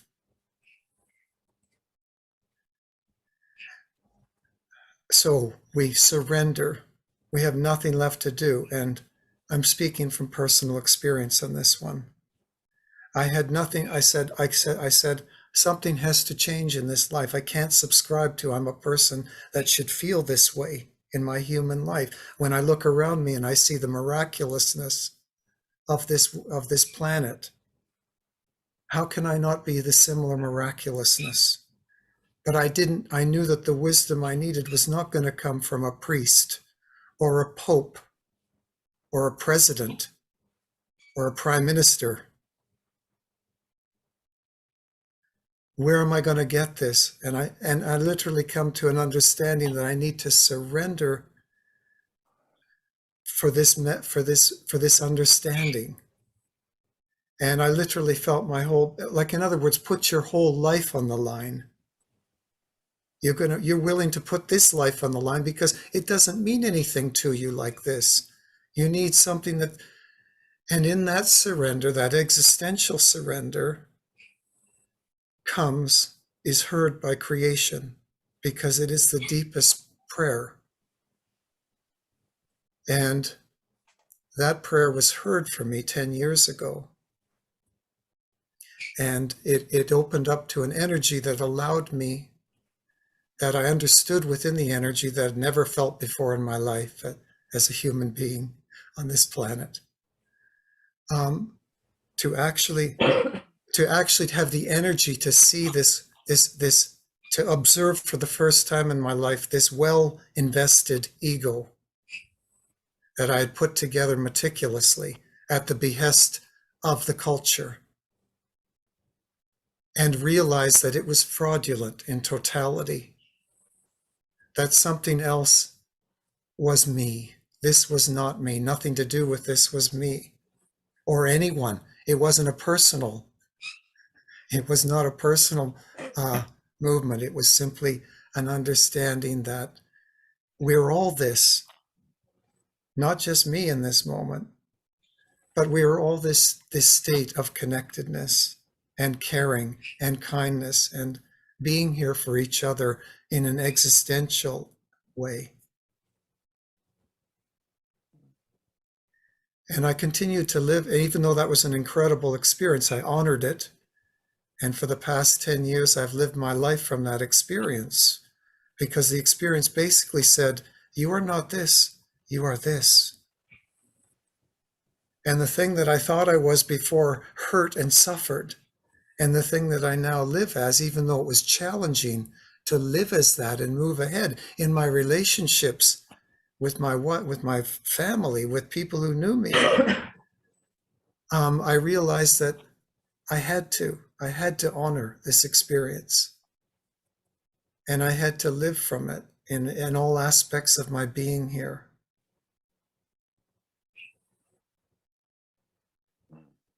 It definitely is a way of life. And that's an important point, Peter, that you made. With regards to the two roads, the two choices, the crossroads, there are many have yet to be where we're at today. And they're still engulfed in the materialistic life.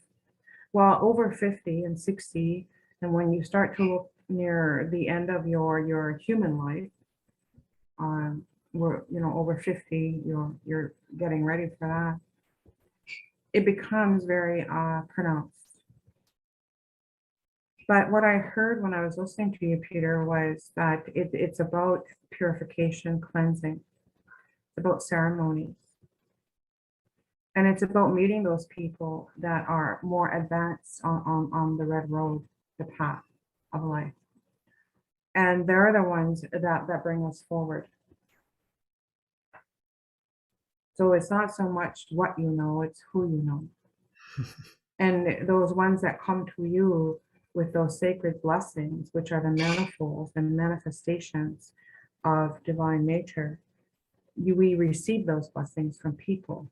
I have offered one for each of you today.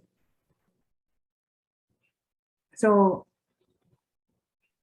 it's in the continuation, don't quit whatever you do. None of you're at that point, don't quit. That's all I have to say. You can't. It would be to your detriment to quit. So to recognize when and what we require next. Meditation and yoga, those are practices, but you also have to remember before meditation and yoga as we know it today, and all the new age philosophies and things like that, there was a very simplistic beginning. And that beginning was with the earth. Nothing too hard about that. She's been existing for a very long time now. But to feel that connection with the earth means that we have 1 foot here grounded with the earth, yet 1 foot here in sky world with the sky, Father Sky. And to have two up there, you're not grounded to the earth. And to have two here, we're two grounded. So to find those tools that can assist us to learn what we need to do next. And they always tell me, don't be afraid to ask if there's anything you don't understand. So it is in the asking. So when we ask divine to assist us, which I did today before I even met you, and that those words or those teachings come through me to you, which is the job, it's my duty. But I have a duty to divine, and I have a duty to all of creation in the way I live. So once we go through all the purification ceremonies, all the different levels of progress, very important to remember to have fun. Like, there's nothing too profound about that now, is there? And I learned that from grandfather Leon Sacratero when we were in ceremony together. And he is the wisdom keeper and the chief 21st generation of Peace Pipe. That was his responsibility from the very beginning, his family, and he holds it today. And he is a chief of chiefs. So all these people I was able to meet, but it was through one person, grandmother. So what I perceived as my friend, you know, and we love to spend time together. We had things in common. And I didn't know she was top spiritual leader representing Canada with the Dalai Lama. That not once did that come through in a story. Or would sit in Sweden and all these other different places with these people, because her lineage and her connections were international. You know, nobody knew what grandma did when grandma left. It was very, very simple. And as she went to pass her wisdom, so it would be here for future, through me, you know, I didn't know what it was all about. I just knew that I loved her. And I also knew that she made sense, common sense. Again, simplistic. So you never know who you're sitting with, or you never know who's going to come onto your path with the intention by far larger than what you even think possible. These things will happen, and they happen naturally of their own accord in due time when you're ready. That's how it happened and came down for me. It wasn't that I sought it out or anything like that. If anything, the opposite, I was running from it. But then when I became aware that okay, there's something happening here by far larger than I know. And once the sequence of events concurred, as Peter was talking about, once this happened, I knew, you know, once that happened, I knew. And that's kind of, it goes like that. But when there's something you cannot explain with the human mind and heart, then be rest assured something just happened, very close to a miracle. And I remember my mom saying to me growing up, she would send me to work with the sick, aunties, uncles. She would ask me to run messages back and forth. And I would come back and she always asked, was there a glow? Did you see a glow? No, mom, no glow. They're very sick. Oh. So she would ask me that question intermittently. And then when my sister transitioned, and this is her feather, my other sister was with me, we were together. And all of a sudden, the whole room started to glow. All of a sudden, my sister, who was in the hospital for 5 consecutive years, started to glow. Everybody was glowing. And all of a sudden, my sister and I was like we were frozen in time. We couldn't reach into the bed to touch her. We were froze. And then she had been suffering. So she was returning to fetal position, her body. And that had been coming on for quite some time. And then all of a sudden her hands opened.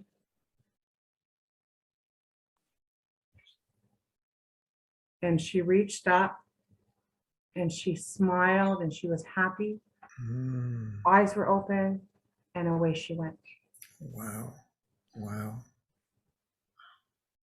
And when we started to do the burial respects, and my role as a medicine person was to ensure everything was spiritually and physically moving along okay. So I went down to the funeral home, although we do yet wake our people in the homes in our Indigenous communities. But I did go down to the funeral home, and I walked in, and the room was bright, and I walked up to the sacred space there, and it was very bright. You know, I was thinking maybe this is kind of too bright for a wake, and I was looking to see the lighting and all that kind of things.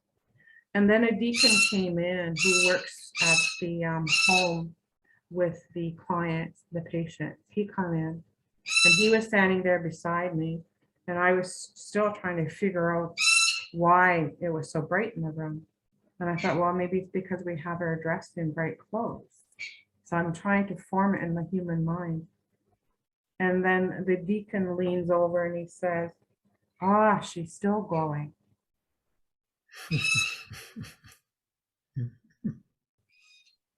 Then it made sense to me what I was seeing, and it answered my question, right? So, but the unfortunate part I felt in my heart was now I can run home, but mom's not there because she transitioned in 2012. I cannot tell her I saw the glow.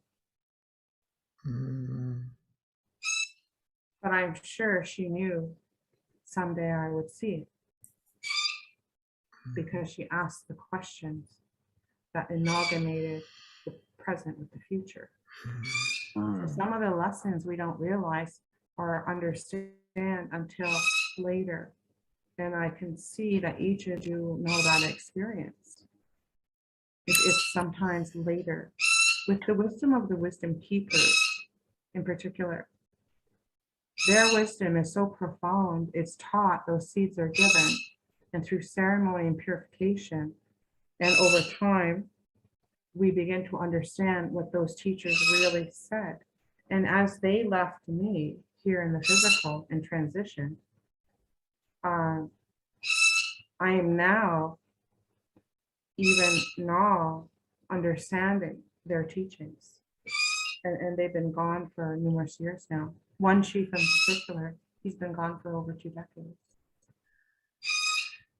So you can see now, when I was offered the choice, you know, to go and advance my education through a BA, master's, and PhD, you know, that was one choice. And the other choice was to spend time with my people. I made the choice to spend time with my people, the leadership of my nation, the leadership of the Confederacy, the leadership of the sister Mohawk community, Six Nations, Ganawage, Ganasadage, Akwesasne. And that guy that I met when I was 18, and he turned out to be the top spiritual leader for the Iroquois Confederacy. So these are the ones that I chose to spend time with, which took time. I traveled for 16 years from my community to my grandmother's community at Six Nations. It's about 3 hours away, where we held the meetings for the declaration. And I can't believe I did it for 16 years or whatever it was. I got on that 401, drove down the 401 to the 403 into Brantford, Ontario, and then down into the community of Schwingen to see her. And I did that for 16 years, faithfully. And I just don't, that wasn't my energy, it was divine energy. There's no way I certainly wouldn't be able to do it now. But back then, there was just commitment. And like I told you earlier, I knew it was important. That's all I was given. That's to know. I just knew it was important. And it wasn't until she passed that I became conscious of the real significance behind this is important. when that mantle passed, and she passed in her community with her family, and I'm 3 hours away in my community with my family. And you explain that. No. How could all of that concur to me 3 hours away? But there is such a thing as a mantle. That is truth. And it was in that moment that I realized how very important this is. I'm not going to say was, because it is. And without her computing away with me, how could I ever bring you guys forward in any way, shape, or form? And how could you bring me forward? Because it is reciprocal, this relationship we've established. And that is the gift of medicine. It is reciprocal. So I know when I was talking with your organizer, you know, it can't be just me coming for nothing. Although the teachings, the knowledge, and the medicines are free, it's my time. And to give, I need to receive in order for the blessing to concur with each of you. It's a reciprocal relationship. So when we go to our elders, you know, we offer, the offerings are always there.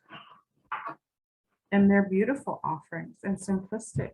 It is not like, you know, we're handing over a great big $10,000 check, although that does happen from time to time.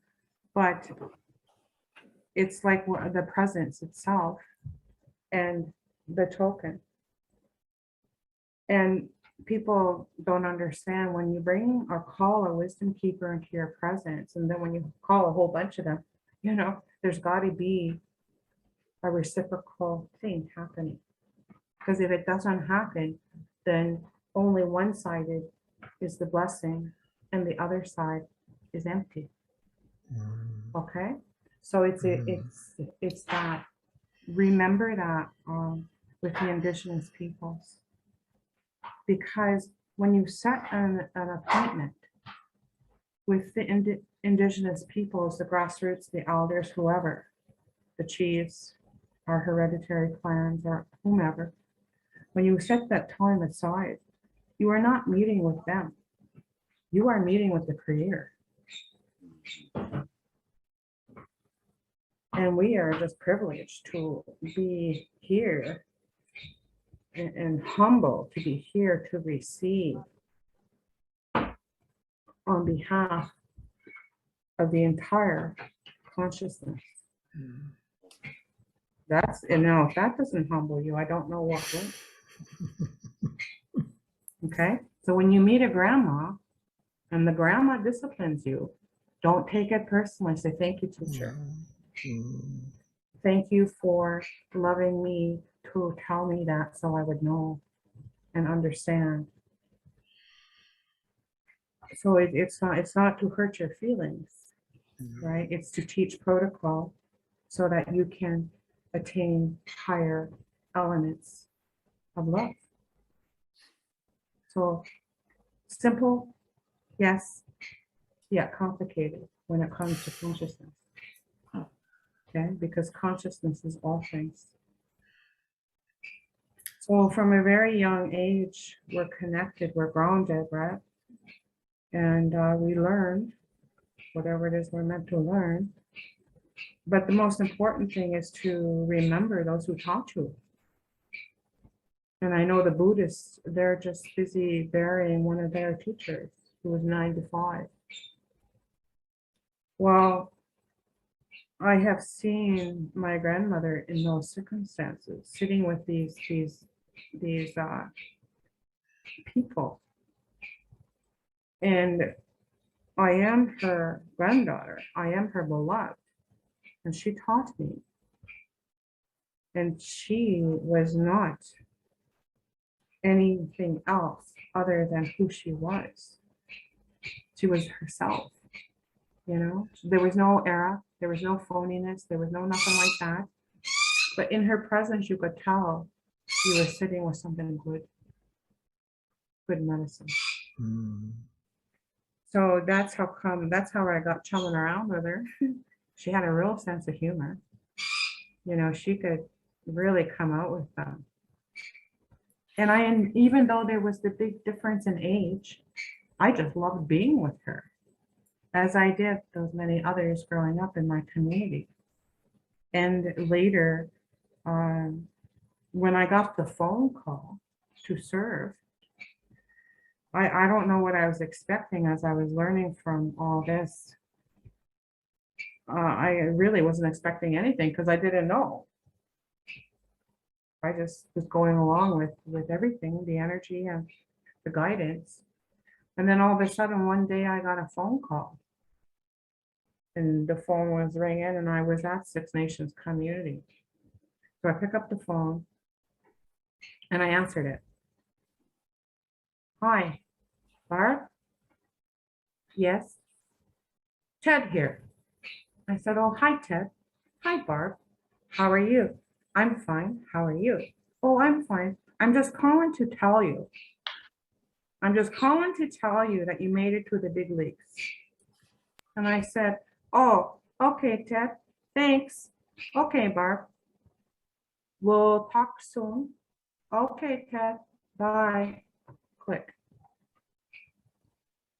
Then after I took the call and I'm driving along, it hit me. And I looked over at the seat where the phone was sitting. This was before you couldn't, you know, text and drive and phone and all that. And I looked over there and I thought, what did he just say? And so I'm going back in my memory. He said, you did this. Welcome to the big leagues. Well, what's the big leagues? What is that? You know? And I thought, wow. Okay. Count me in.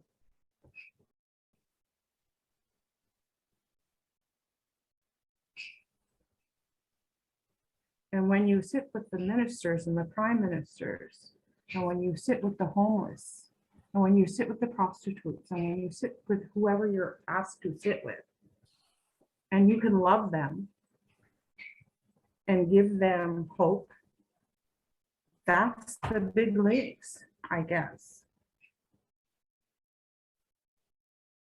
Okay.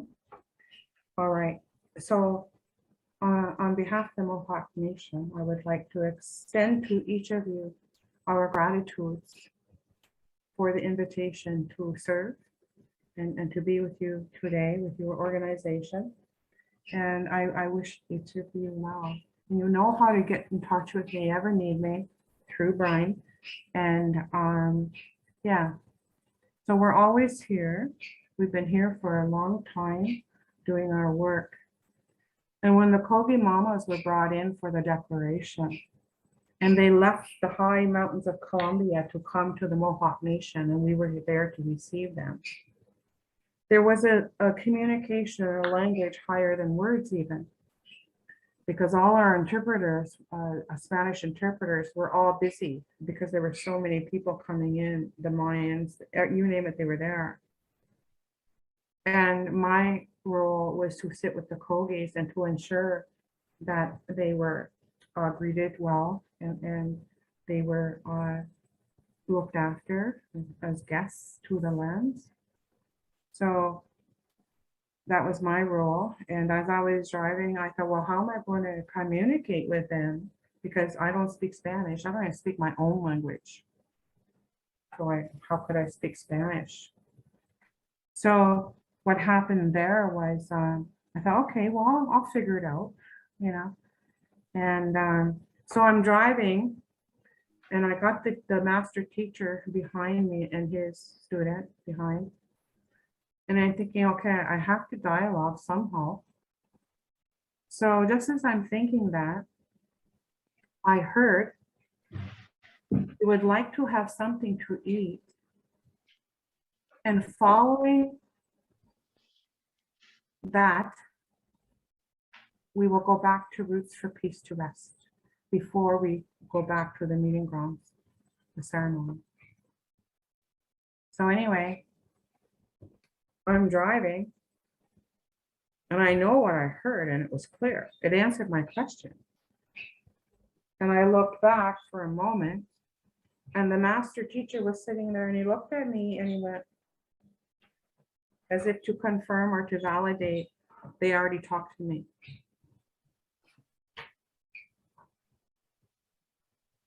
So when I say listen, I'm really giving you the seed just when you think, right? You heard it all or whatever, something will happen, which will again turn on that light, that switch.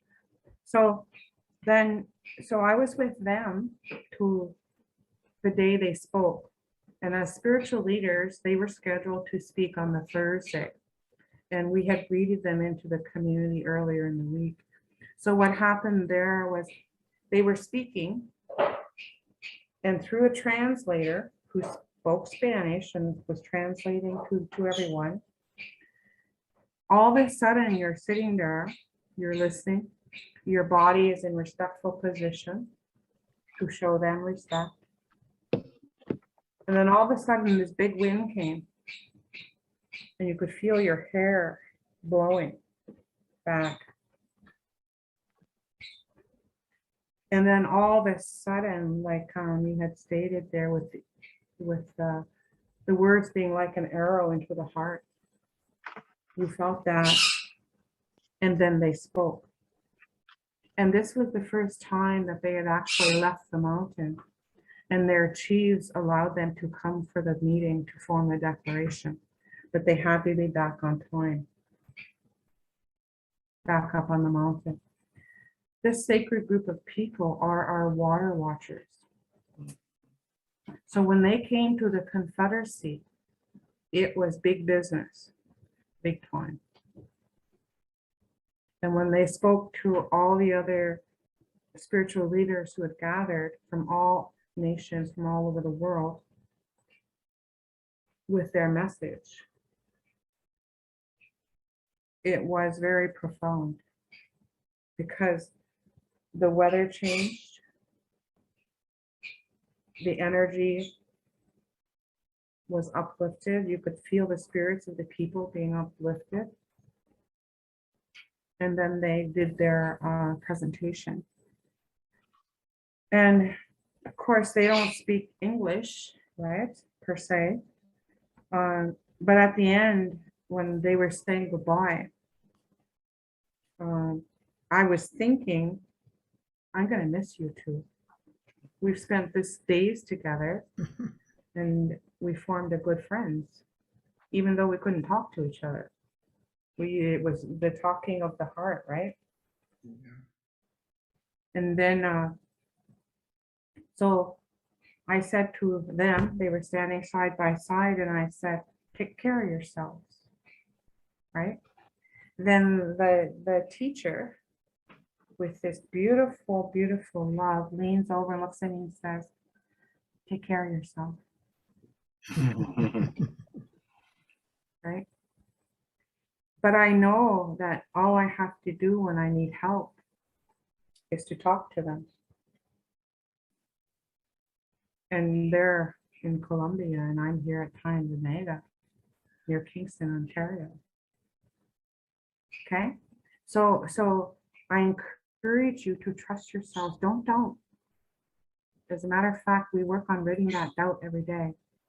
If you hear something, be rest assured at this point you've heard it. Don't doubt yourself. And that's the first real thing to conquer, to expand our consciousness. Now, the reason why we don't take notes is because when you're sitting with a spiritual advisor, teacher, wisdom keeper, grandmother, auntie, whatever the case is, how it was explained to me was, Barbie, and there was the grandma look, Barbie, looking right at me, and said, I am expanding your mind. I am feeding you the expansion so that your mind will enlarge so it can hold more information. That's why we don't have staffers that take notes or speeches or anything like that, because it's all here and here. Okay, I trust I've answered some questions. Is there anyone else that would like to say anything? Thank you, Bob. But I thank you also for your patience, because we've been over 28 minutes on the time. We do have about 4 more questions if you're willing to answer them. Thank you. Just as Okay, I was just going to say, if you can give me the questions by auditory, because I'm still coming down from spirit, so I can't navigate to read the chat. Oh, yes. The question audio. People just do not forget, the next meeting is on the 28th of February on mediumship. Okay. All right. I'm gonna go with my question and then we'll go with Brian.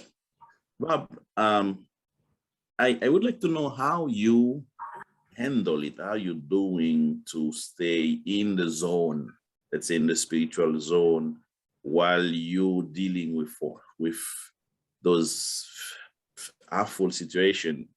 We know pretty much, I mean, we heard, and for the past 2 years, I was seeing some report on place they find with hundreds of kids. It's how you're doing it to deal with those situations and remain on the ward and remain on the, I hope I explained myself right.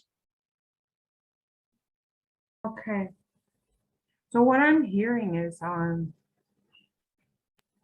when we enter spirit time, it's we open ourselves up to it. And we become, through purification ceremonies and the work, we become hollow. And as we rid the grief and rid the jealousy and rid all that old stuff, it takes the stuff out of the tool.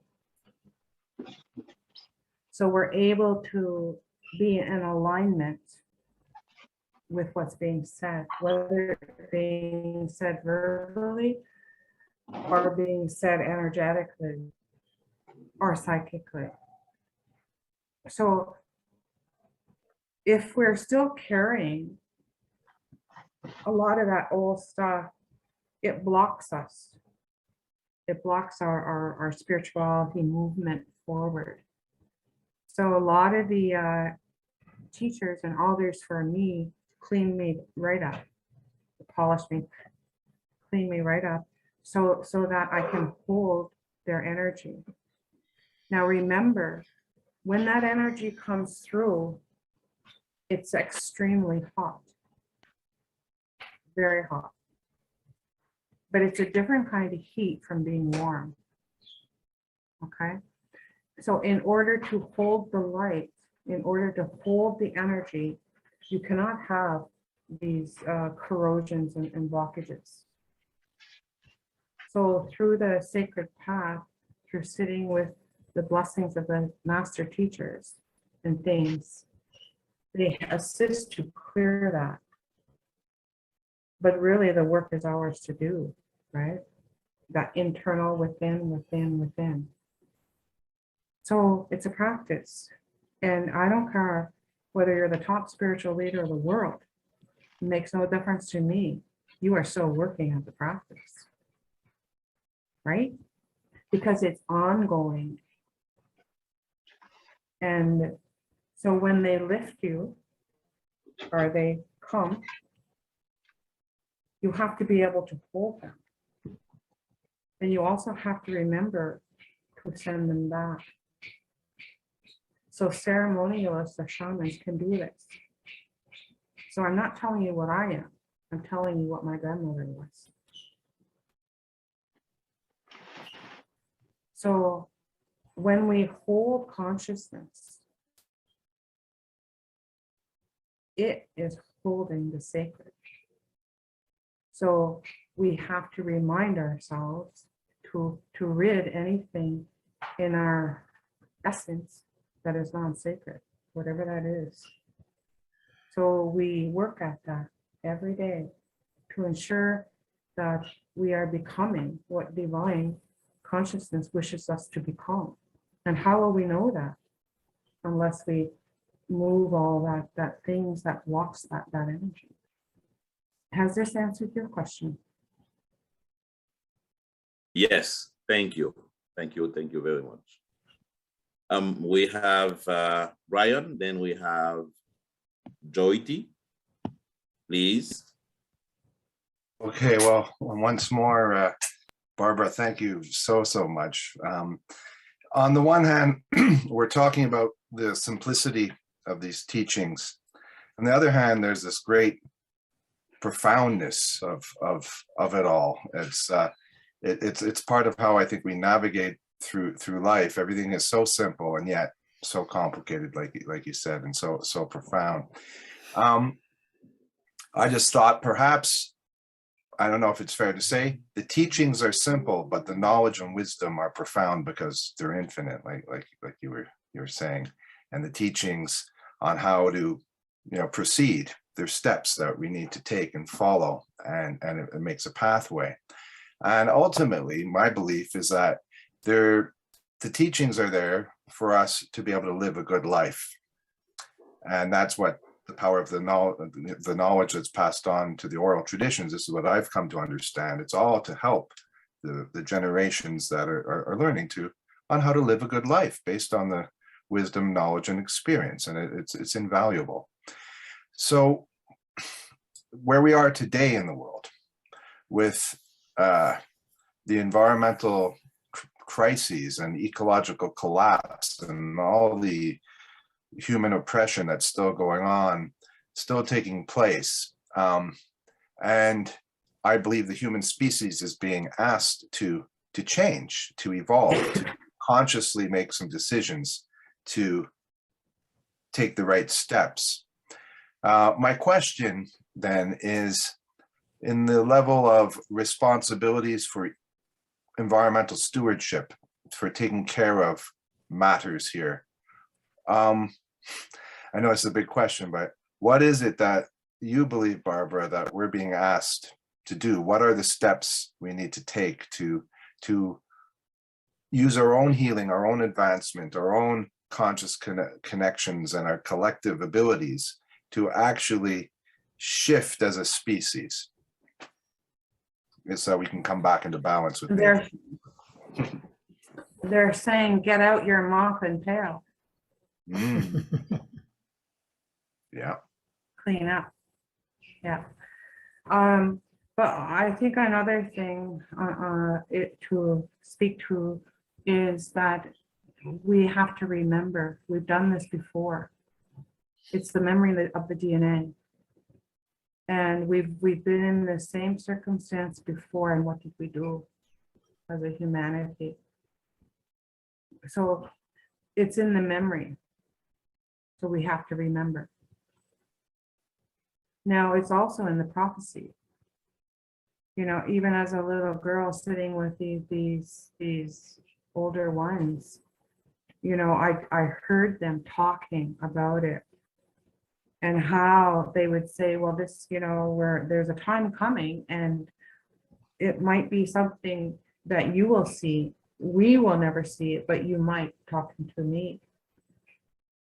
And in 50 years, that changed. Now the older ones are saying, there's a time coming, but it's something we all might see.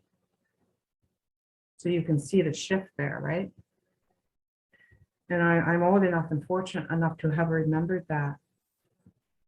And when they talked about it, and then I know one of Grandmother Sarah Smith's teachings is, even though it's on your back door, don't bat an eye. Remain straight and focused. Remain forward. And the grandfathers say, we can never go back. We can talk about it, yes. And we can bring that information into the now and the future, but we can never go back and live it because we have evolved. So I would encourage you to also assist you. Remember, and I know through yoga and things like that, you're taught that, but the sacred breathing is really important. So on the in breath, when you breathe in through your nose, lift your tongue, and on the out breath, out through the mouth. This is a practice. You do that 4 times a day, consecutive days. And you can do that even when you're sitting watching your favorite Netflix, right? You can breathe. It's a practice, but it's the discipline to do the practice that we have to teach ourselves. You know, even though our humanness wants to go do something else, right? Or we would sooner be over there, you know, whatever. So it's a continuous discipline to the self, to remind ourselves, be in communication with ourselves, what we really should be doing. So, and it forms over consecutive days. Now, in response to all the questions you've had, it's ceremony too. The ceremony will lift you and raise you. And sometimes even it's a ceremony, you get up in the morning and you thank the divine and creator for waking up and seeing a new day, seeing another day. That is ceremony, no matter how you look at it, because we are taking that time to acknowledge life and who give it to us. Okay, so the ceremony can be little acknowledgements, little offerings. Of course, then there's the larger ceremonies, right? That if we're privy to be invited to. And when you are ready, it will be there, just like those teachers. When you're ready, they're going to be there. For ceremony and for purification, when you're ready, they're there through the invitation. So again, it goes back to, it's not what you know, it's who you know. And you never know who you know. Right? Okay, anything else?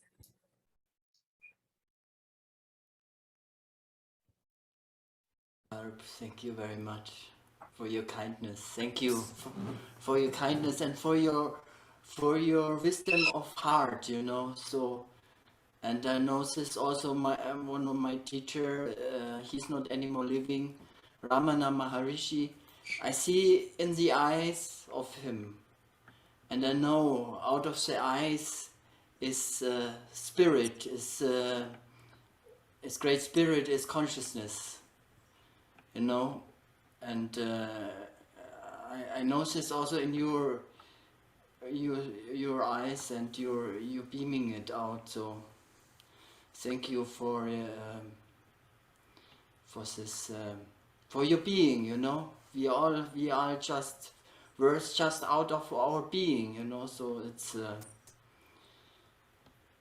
so and you know, maybe this submission. The teacher gives through the eyes to the pupil, to the people who listen, to receive, who are receiving, not only through speech, but also through the vista. Yes, you are correct. And I call it the grandmother's gaze. I got it quite a few times from the grandmas, and I got it as discipline, and I also got it as enrichment. So I know the difference. And but what you're speaking to is a higher intellect, which is consciousness. And you'll know it when it happens, you know, because it's something very clear, there's clarity. And so, and you speak very clearly, but also too, you speak from your third eye, which means that the levels are increasing for you specifically. Now, that's a message for you, by the way. So it's very important that we don't make those judgments, prejudgments, because then we're only hurting ourselves, right? We're only missing out on what we could have heard or what we could have learned. And if I hadn't have driven to Six Nations faithfully, get there. Okay, Grandma says, "Oh, Barbie, we gotta go meet Grandfather. He's coming in 3 o'clock in the morning." I said, "Okay, Grandma." Away we go to pick up Grandfather Leon. So Grandfather Leon is standing there, and of course, the protocols of when two teachers are meeting and the students, is learned, and it's different. So Grandfather and Grandmother met. She acknowledged him, did the welcome to the lands and the waters, and then all of a sudden, she stepped back, and then she looked at me, and then I stepped forward, and then Grandfather reached out. Now he had a cane, and so some spiritual leaders we cannot touch because there's a respect there, a distance. But if you can touch them, they will let you know it's okay. It just depends on what's happening in the moment. So he reached out for my hand and he put it on top of his hand. Okay. And then he took his other hand and put it there. And then of course it's just that. And remember that game when we were kids? Okay. That's what it reminded me of. So anyway, so I did that too. So my hands are stuck in between his hands. And so Grandma introduced me, and I was waiting for him to speak. He spoke, then I spoke. And then he was giving a blessing with his speech. And then when I thought it was done, the blessing, I tried to pull my hands out, but he didn't release them. So I just stayed there. And then when the blessing was over, he released. So he transitioned within a year of that blessing. And I was able to meet him again because he came again, and there were 4 of them. And there was a sacred medicine that intertwined the 4. And they had these beautiful crystal canes.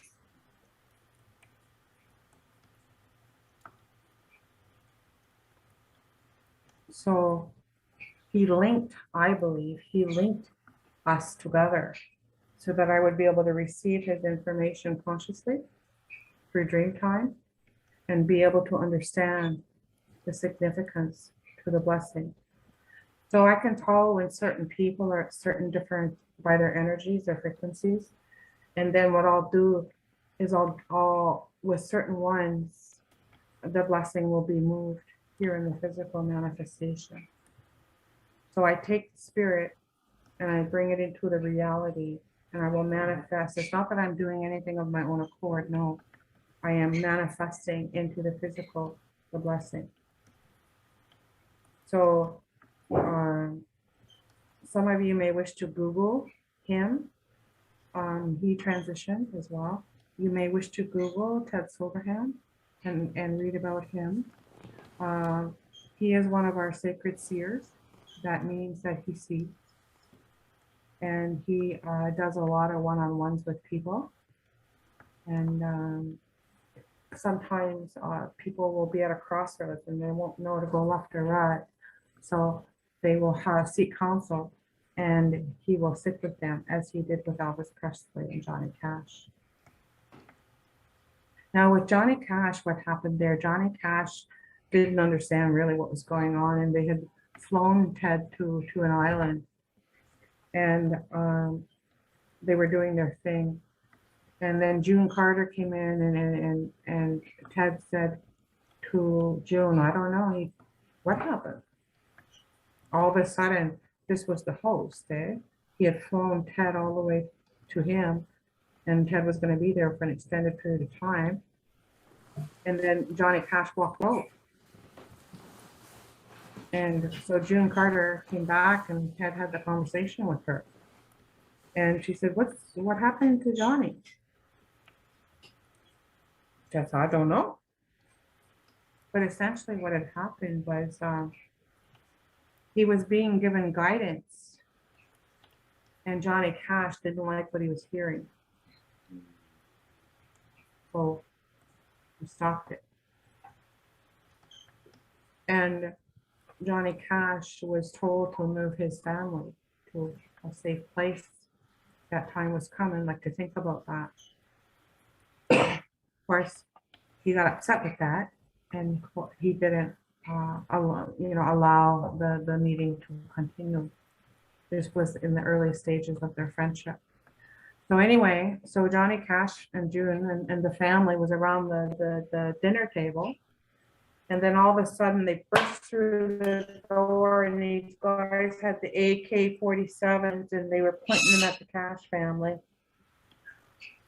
Wow. That's what Ted had seen. Wow.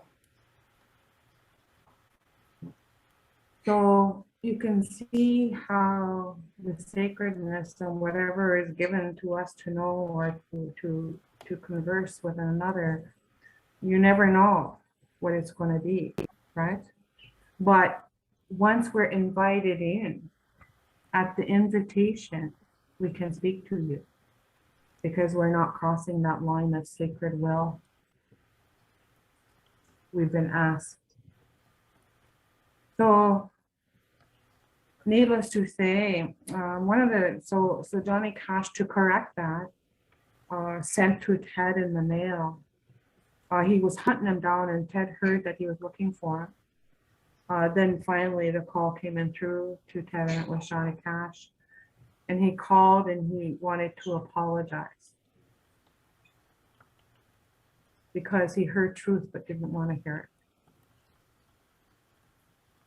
So that's kind of how their relationship started.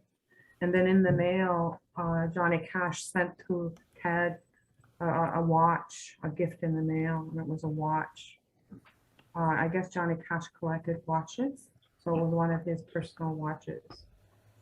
So Ted received that and accepted that, and so then later came the invitation and the ask to meet with Elvis Presley. But again, it was all done very confidentially and very, very respectfully. And then, of course, at the beginning when we were talking, the close of the estate, and on the back of the thing, Johnny Cash had written Ted Silverhand on the back of that picture. Because I said he was telling you again how important you were to him, really and truly. So Johnny Cash was also Native, Indigenous.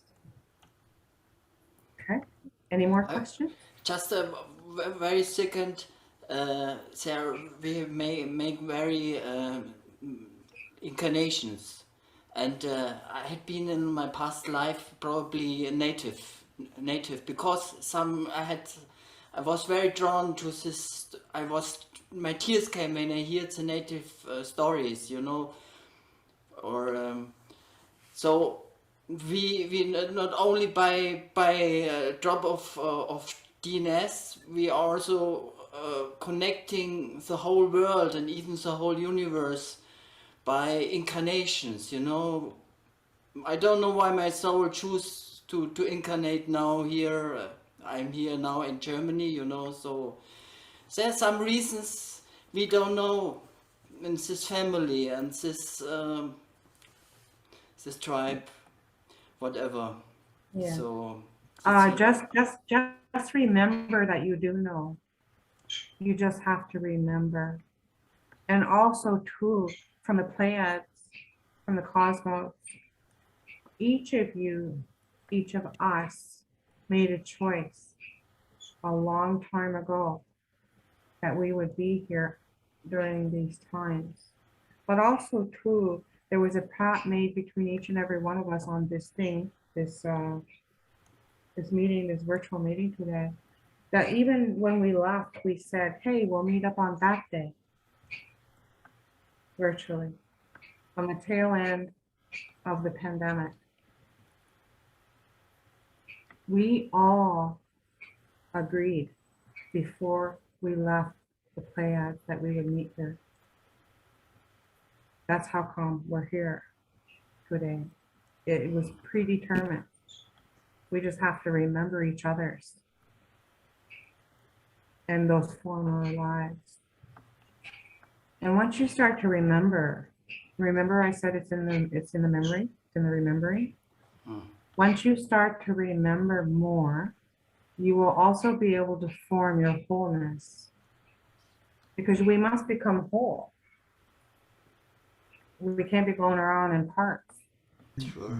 And that's why when you go to a spiritual advisor, you know, they just don't fix your whatever you're asking for. They look at the whole of you, not just the part. Barb, what's coming to me is we must be whole in order to be trusting of ourselves. And when others. And others. Yeah. And when I think about the simplicity of when you refer to the love of your grandmother, for example, and just the simple wisdom of, I forgot how you put it. It was just in her simple being that spoke to a wisdom that was beyond, you know, any educational level we could think, or any religious level we could possibly construe. It was the gift of experience, right? So experiential movement and experiential knowledge is very important. It will also assist you to ground and to redirect yourself. And listening to these guys too is a very important thing to do. That connection with what is around you, and to be cognizant of what's happening around you. And again, a very simplistic tool and tactic, but also too to remember the relationship with the alienship, which is what our friend there was just talking about. We are connected there too. And like and for like I do have two that are very connected, and certainly very, very gifted, and they're both quite tall too. So able to be here and there at the same time. But intelligence comes in many forms, and to be common sense enough to know when you're being spoken to and when you're being spoken to. Do you hear the difference? Okay. And to not miss it, right? So it's like the guy on the roof when the storm was coming in and blaming the creator for not rescuing him. Well, the creator said, well, I sent 2 boats, you know, and you didn't get in either one. So don't blame me for being still stuck on the roof. So as simple as that, like to be aware of what's happening around you, and also other people for the dream time, because a lot of the aptitudes from a spiritual point of view come into place through the dream time, whether it be lucid dreaming or whether it be more deep dreaming. But that's why it's really important, the purification, to move all that stuff so that you can really do the work. Because a high percentile of the work that we do is done in the dream time. You know, I have students that will say to me, Barb, you came to me. You know, you were there, you were in the corner there with Rolling Thunder. And Rolling Thunder was teaching you, and you were doing something. Well, Rolling Thunder, it said, was one of our greatest medicine men. Now, who is Rolling Thunder? You can research that. And then, so I thought, well, that's kind of neat, because I really feel a connection to this guy. Although he had left the earth plane long before, I'm like, I never met the guy in the physical. So then what the result of that was, then my teachers, you know, reminded me, Barb, listen. And as soon as they say that, what do? like you buckle down, you're ready to really hear something, right? And he said, Barb, it's easy. Who was Grandma Sarah's mentor and teacher? Rolling Thunder. Who did I serve? Who was I an assistant to, a helper to? Rolling Thunder. Then he looked at me and smiled. Do you see? So my teachers' teachers were coming through to me, even though I never met them. Because I was open to the love of my teachers, that also meant to open up to the love of who their teachers were. Thus the ancestors, thus consciousness, thus spirit, thus energy. So I guess the key word there I hear in myself is to open up. You know, they're so much wiser than we are, right? So when we open up, we learn more. And being a matriarch and a grandmother now, if something is wrong, you know, you got to correct things as you go. Whatever comes on your path to correct, you must correct it, because that is the duty. And that's how you learn, that's how they learn, that's how everybody learns. And I remember Grandma Sarah, when somebody was doing something wrong, she would get right into the face and she'd say, you shouldn't be doing that. Like she would tell them, don't do that. And of course, they were so surprised to have a grandmother right there. What would they do? Well, they stopped doing it. Right? That's what grandmas do. You know, they're grandmothers. And grandfathers have their roles too. So you can see it's in the listening, and it's not so much what you know, it's who you know. Okay. Anything else? I think we're going to put an end at the special, excellent opportunity that we had today. Bob, thank you. We learned a lot. And it's honestly the first time that I have a let's say, presentation. And it's when you mentioned not taking note, but while we're listening, we can see that there is no need to take note. I don't know if I but that was amazing. Thank you very, very much. And everyone, thank you for your time. You've been patient and you stay with us. Thanks again. I wish you all a wonderful week. Thank you very much. So Brian, thank you so much. And I trust that this met your expectations if you had any. The best thing is to not have any and just be there. So I want to thank everyone, and we'll meet again. The biggest Thank you, everyone. Thank you. Now I The saw biggest- Wahi Wahi Wahi Nora. Nyawagoa. Nyawagoa. We don't understand nada. Oh, Nyawagoa means a big thank you in the Mohawk language. That means thank you. Nyawa is essentially thank you, and then Nyawagoa is thank you very, very much. Okay, all right, team. I remember 28th of February on mediumship with Dr. Marilyn Wasner. I added in the, we'll have the invitation up and running. And this video will be adding it on the, on the past event. So we had a lot of people who could not attend. But that's something I think everyone should watch. Everyone who was not there should watch. Once again, thank you, and a wonderful Sunday and nice week to each one of you. Yeah, you guys too. You too. Thank you. Thank you so much, Barb. Bye-bye. Wow. Bye, everybody. Bye.